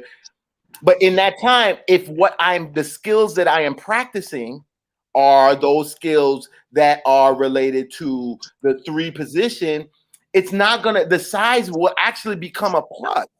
Like, you know what I'm saying? Like, it's not like that would be a detriment only if he's not working on being a 3 and being a small forward, and then all of a sudden one day he's bigger and it's like, oh, be a small forward. Nah, you're working on it throughout the whole time. See, I don't believe in positionless basketball, which is basically what we're talking about. Positionless basketball. I don't believe in totally positionless basketball, but I believe that there are guys who are like functionally 2 or 3 different position players, though. I can't give him that yet. You know what I'm saying? I can't. I think that he got the legs. I think he got the legs for it. I just think he got the legs for it. I can't make him a jack of all trades yet because he may end up being a master of none. Where is he most comfortable? And this is why I want to give him the offseason. That's what I'm saying. See, like, these questions, I feel like Obi isn't a bust. I want to give he's not. I don't mind trading him if he's part of a trade that gets us something good, cool. But if he stays, I'm also not mad because I have questions in my mind. I feel like, and also, I don't know if I'm the only one, but I feel like Obi is still a little bit too enamored to be in the NBA. Like, he still has this sheen of like, oh, I really appreciate this. I really like, I can't believe I'm here. Like, you see that from him. He's still little brother out there. I need time to get that all washed off and let me see this real Obi hit the floor. There's a lot of questions around Obi. That putback dunk he had other night, nasty, the garden and whatever, and I'm like, nasty. Dude, right? It was nasty, but I'm like, dude, you should have been trying to hit the boards all this time. Right. I've been calling for it. Hit the ball. You have an innate skill set that is That's your advantage, especially when you got older plotting forwards on the field or whatever, and you know more than likely I'm not going to shoot the ball. So if I'm not going to shoot the ball, how am I going to get the ball? I gotta go hit the offensive boards. Right. And I gotta use this athleticism that I have. Right. I think he's just working through it now. Once every 25 games, that should be once per night. That they gotta be like, yo, we got to account for this kid. Right. I think he's working that in. I think he's working it in now. Like, and again, I do believe that a lot of that has to do with like him throwing that nice guy stuff off of him. Like I look at him like he's not out there being competitive. He's out there being happy to be in the NBA. Okay. And I dig him though, cause coming from the hood, you know what I'm saying? Your pops wanted to be in the NBA. Like, you living a dream right now. So I think he's got too much of that in his cerebellum right now. Let him get this off season, get that stuff out of his system where he can come back to the court and look at guys like Food, and we are gonna see a different Obi. Right. Hey, but you know what we call it though? You know what we call it? We call that joint "No More Mr. Nice Guy." Yeah, that's what we call it. No more Mr. Nice Guy, right? That's what we. But to the point that I was making, man, I think Tibs and them are bringing them along slow, because what we don't notice about Obi is Obi is all of a sudden changing direction and dribbling with his left hand, right? Can't beat that. Right, and so right, yeah. Right, and so it's a small subtle thing. But in development, they've probably been working on that for months. That's why I meant right. And the stop and start, like Obi stop and start, right? And so it's the small things, man, and development. So it's little things he adding to his bag. Tibs is like, yo, work on this, say work on such and such. And he keep hitting these threes. Right. I tell you. Right. I tell you. Right. And the thing about shooting. The thing about shooting is this. Mama said, "Don't trust you." What's good? Salute. Right. What up? What up, Uncle Freezy? What up? What's good? Hey, and so we in the building with Heavy D. What? Diggity D. I was in the store. What's today? It's Wednesday morning. I was in the store Monday night. Lady was like, "Hey, baby, you know who you look like?" And I was like, lady, I'm just trying to buy these oranges. Right? And so she started laughing. She's like, "Oh, you must have heard it already." And I was like, let me guess. I either look like Heavy D, Sinbad, or Fred Hammond. And she was like, "You do kind of favor Fred Hammond too." I was like, "Yeah, I hear it. I get it all the time. Yeah, man. Hey, say salute to our guy. Hey, man, how you doing, man? What's good? What's good, Mama said? Oh, man, he froze up. You ain't froze up or nothing, are you? I hope you. I want to get frozen. Yeah, my mic wasn't on. My bad. Man, these rookies. Nah, what's good, bro? What's good? Chilling, man. Now I had to come on and what you call it, stick up for the young generation, because y'all takes is like every morning, man. I be like, let me get up on here, man. Here you let y'all know, like, y'all gotta be patient, man. Y'all gotta be patient, because like y'all remind me of my stepdad. You know what I'm saying? Because like my stepdad was like a big Knicks fan. He worked at MSG security. You know what I'm saying? So like. To me, ain't nobody was a Knicks fan more than he was. You know what I'm saying? Right. And he actually used to go and watch some of them play in the summertime uptown. You know what I'm saying? In Rucker Park. Right. So like he got videos and pictures and all that stuff. So, right. You know what I'm saying? Like, I'm a big Knicks fan. I love the Knicks. You know what I'm saying? But I agree with a lot of what y'all saying. But me being, you know what I'm saying, like, moving away from New York, I had to be like, yo, I can't just be in my New York mind and just like, bash the Knicks all the time. You know what I'm saying? Because that New York limelight is crazy, man. It's a state of mind, bro. You know what I'm saying? And I'm in Arkansas right now, so I see like the city in a different light. You know what I'm saying? Right. And it's like, yo, like just I still chill. hear the New York in you though. Oh, it ain't going nowhere, man. I done been all around the world, and that New York accent ain't changed nothing. Nothing. Nothing. And I left I left when I was 15, and I still got a New York accent. Bam. Hey, but you know what? To your point about the kids, though. To your point about the kids, what it is everything about the kids from the Knicks fans is heartfelt. Like it's heartfelt, right? People just have a different perspective. They like people are like, yo, let the kids play, man. Put them out there. Let's see what they got. And Tibs is like, yo, no, we ain't just gonna throw them out there, man. We gonna bring them. There was no off season, right? This year. Well, he can't because we're fans. We just want to see gameplay. Right. That's his job. Right. And every one of those games is a multi-million-dollar experience. Absolutely. That's what fans don't realize. Those are multi-million-dollar W's and L's, bros. Right. Mm-hmm. And they never go away. They permanent. Absolutely. And just to speak to Mama said real quick, you know, when you have too much patience with a kid, with a child in anything, okay, they then become what? Beholden to you. Right. For the rest of their lives. Nah, I can't agree with that because like my mom, she had mad patience on me, man. God rest her soul. No, I'm not. You know what I'm saying? She died when I was 12, but I was a bad kid growing up. You know what I'm saying? I experienced stuff you ain't supposed to experience at 4 or 5 years old. You know what I'm saying? A kid should not experience stuff like that. You know what I'm saying? And she had the most patience with me. You can go back to my hood and let you know, yo, that kid will fall on his head and get back up and keep on running. Okay. But that's an example of mom still having patience, but that's at you at a tender age of your maturation. Right. If mom is still gonna be doing that when you just use the NBA scenario, you're in the league, you 35 years old, about to be out the league, and mom is still saying, well, you know, it's gonna be all right, baby. No, it's not. You about to be out the league. See what I'm saying? You're about to be out the league because as Cool Keith said, you know what I mean, as Free Keith said, I'm sorry, I keep always that's all right. I take that Cool Keith.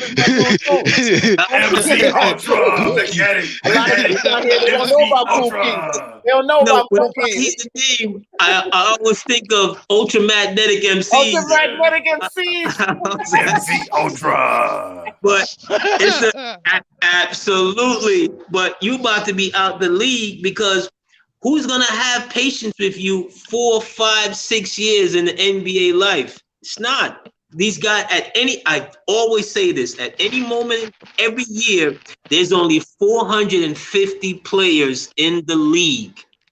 Yep, at a time. Yep. At a time. Yep. You know what I'm saying? Evergreen, what's good? Evergreen, what's good? Hey, what's the deal? Peace. What up? Yo, check this out. This is something that Mama said that kind of intrigued me a little bit and made me think. You know why there was a stick-up kid? There was a stick-up kid because nobody ever stuck up for the kid. You know what I'm saying? The reason a stick-up kid exists is because nobody ever stuck up for that kid. He was forced to work and fend on his own. Right now, nobody's really sticking up for the kids. And what happens is you see talent that's there that gets thrown out into the abyss, thrown out nowhere, right? We have opportunities with a lot of our young players. You know, with Knox, with Obi, maybe with Frank, but that's a debatable whatever. Where you have people in the league and people within the basketball hemisphere, if you will, that have spoke highly on these guys, not necessarily night in and night out, but at some point within their quote unquote basketball maturation, right? But what people are failing to realize is that sticking up for the kid also means not putting him into a situation where you know that he can't handle. So, for example, what Fleek was talking about, Obi Toppin looks like he's still in enamored mode. You know, as much as I want to see the dude play, as much as we as fans want to see that dude on the floor banging on everybody, doing the same thing he was doing in Dayton, you know, because he's still in enamored mode, it would be a horrible thing to put that guy on the floor where there's guys that do that every day. And while he's in enamored mode, now that turns into being timid.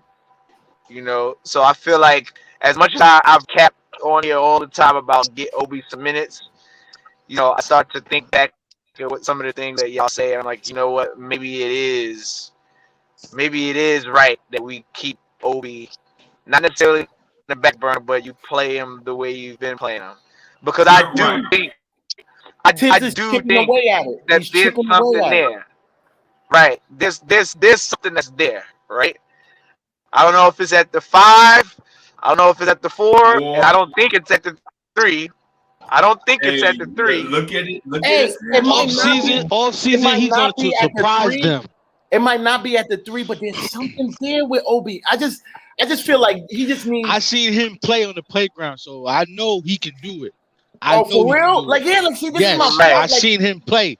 I know he can do it. He's just too happy to be in the league right now. That's like, all it is, man. That's once he gets that run, like that smooth edge, kind of jag it up a little bit, I think y'all gonna like what y'all see from Obi, yo. I'm telling you. And you know what? Here's the thing. So I'm on record, and I'm still on record as being a guy that was like, I wanted Devin Vassell, right? That's the guy that I wanted. That was a good pick. You wanted who? Good pick. I wanted Devin Vassell. That was my guy. The two guys that I wanted Devin Vassell. What the heck with the cereal?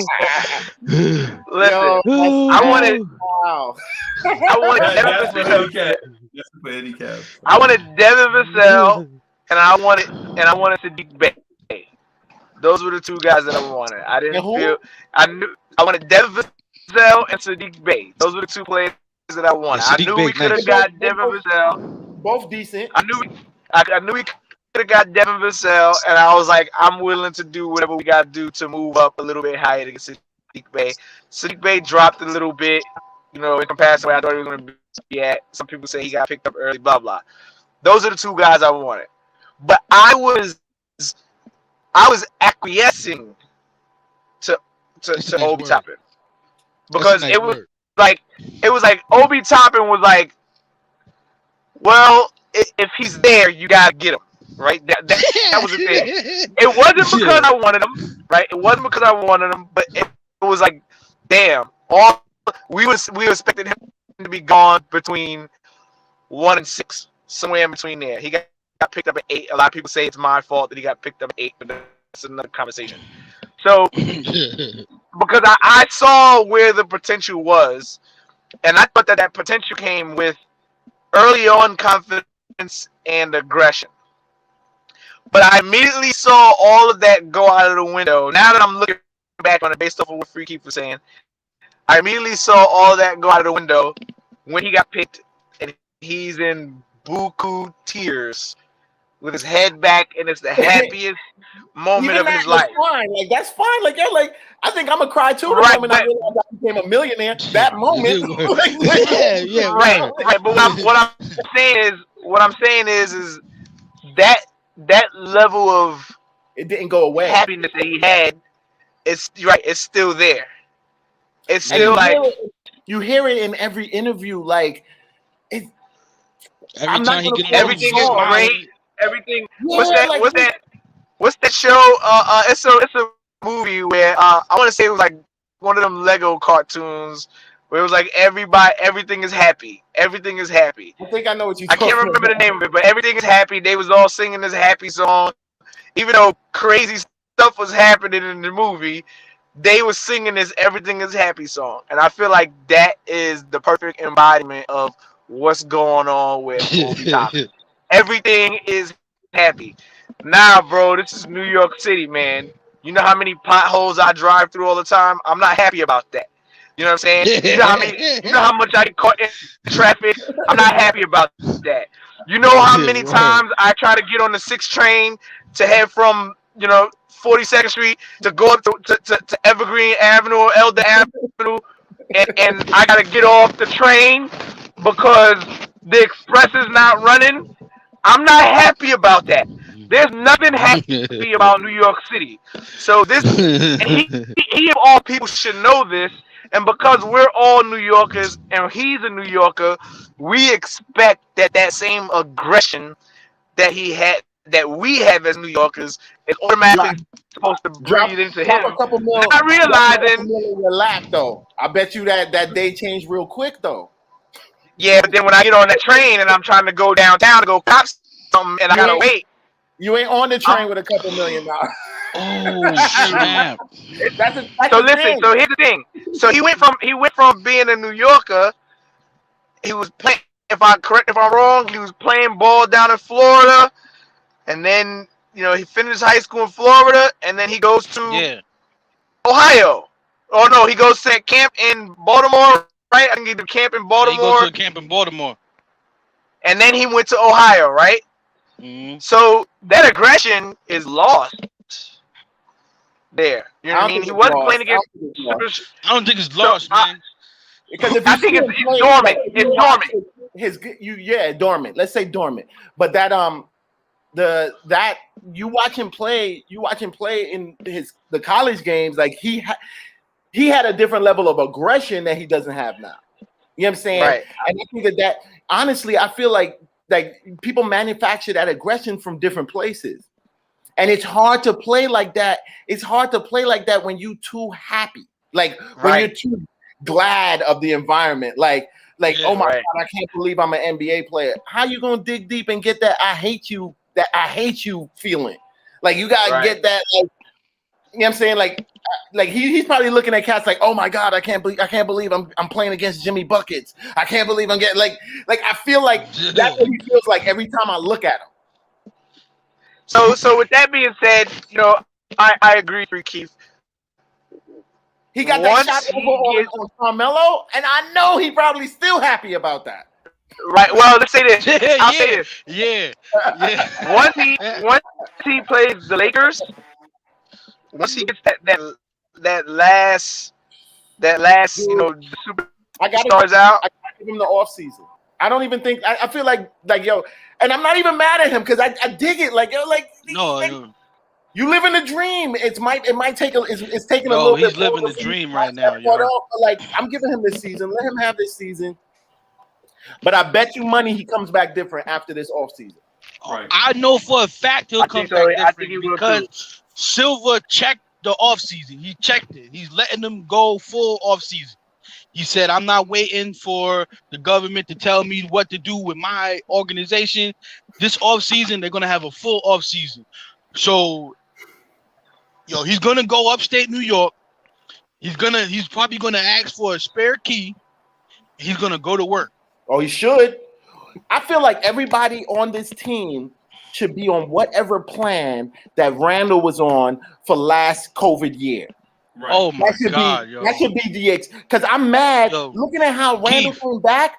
Looking at how Randall came back, I'm mad that only him and RJ looked like they were doing anything in the offseason. Yo, Keith, when I read that letter, I thought he was apologizing to me because I was the main person. I felt like I was the main person on social media telling everybody, get Spinderella out of here. Wow, you called him Spinderella? Because almost every play he was spinning and losing the ball. Come on, man. Y'all wasn't watching the games I was watching? Yes, definitely. But to me, I looked at all of those things. As like coaching, like he wasn't getting good coaching. Because what coach is letting you do that game in and game out without telling you something? Right. Because remember the first game. He wasn't even able to get that first game. Exactly. It was a preseason game. He did it with Tibs. Yo, Tibs took him out. Snatched him out. And after that, he didn't do it no more.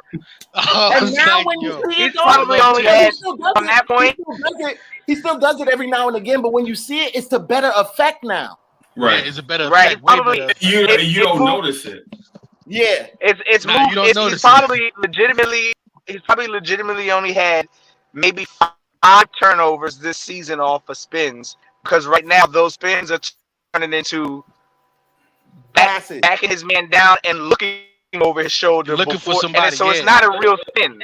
It's not like a dribble right hand, and then now my it's not like a dribble right hand spin. It's like a 3-point stance, head fake. Okay, I got a little bit of space. Now I'm gonna start backing you down. Look over my shoulder before I spin, and he's only doing that when he's on that left hand side, and he's looking to do that little fadeaway jumper thing he's doing. You know what I mean? That little up and under fadeaway, draw a foul jumper that he's doing. So he's improved that. But that's really it. I wasn't one that was saying get rid of Randall. I definitely was. I was the last person to be saying that. I was the one that was saying, "Yo, this is a coaching issue. Man.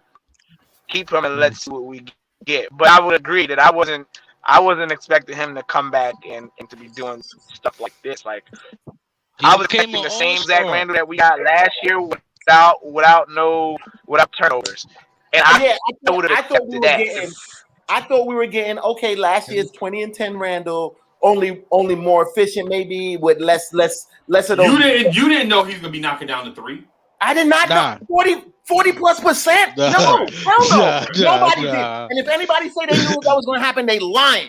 Hey, so let me say this one thing real quick, man, before we wrap up, man, because we've been at like 3.5 hours. I just want to say this one thing real quick. So the Fleek 16 is real. The Fleek 16 is real. I'm gonna share my screen with y'all. I want to show y'all something, right?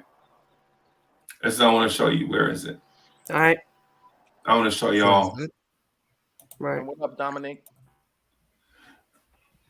So can y'all see that? Right. Yep. Yeah, y'all can see that, right? Let me go back to. So this is real, right?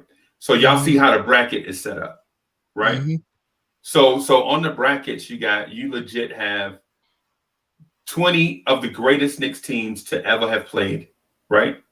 20 of them, right? And so when you look at it, you'll see that the 1969, 1970 championship Knicks are the 1 seed on one side of the bracket, right? The 1972-73 Knicks are the 1 seed on the other side of the bracket, right? And then you have your dream seasons in there.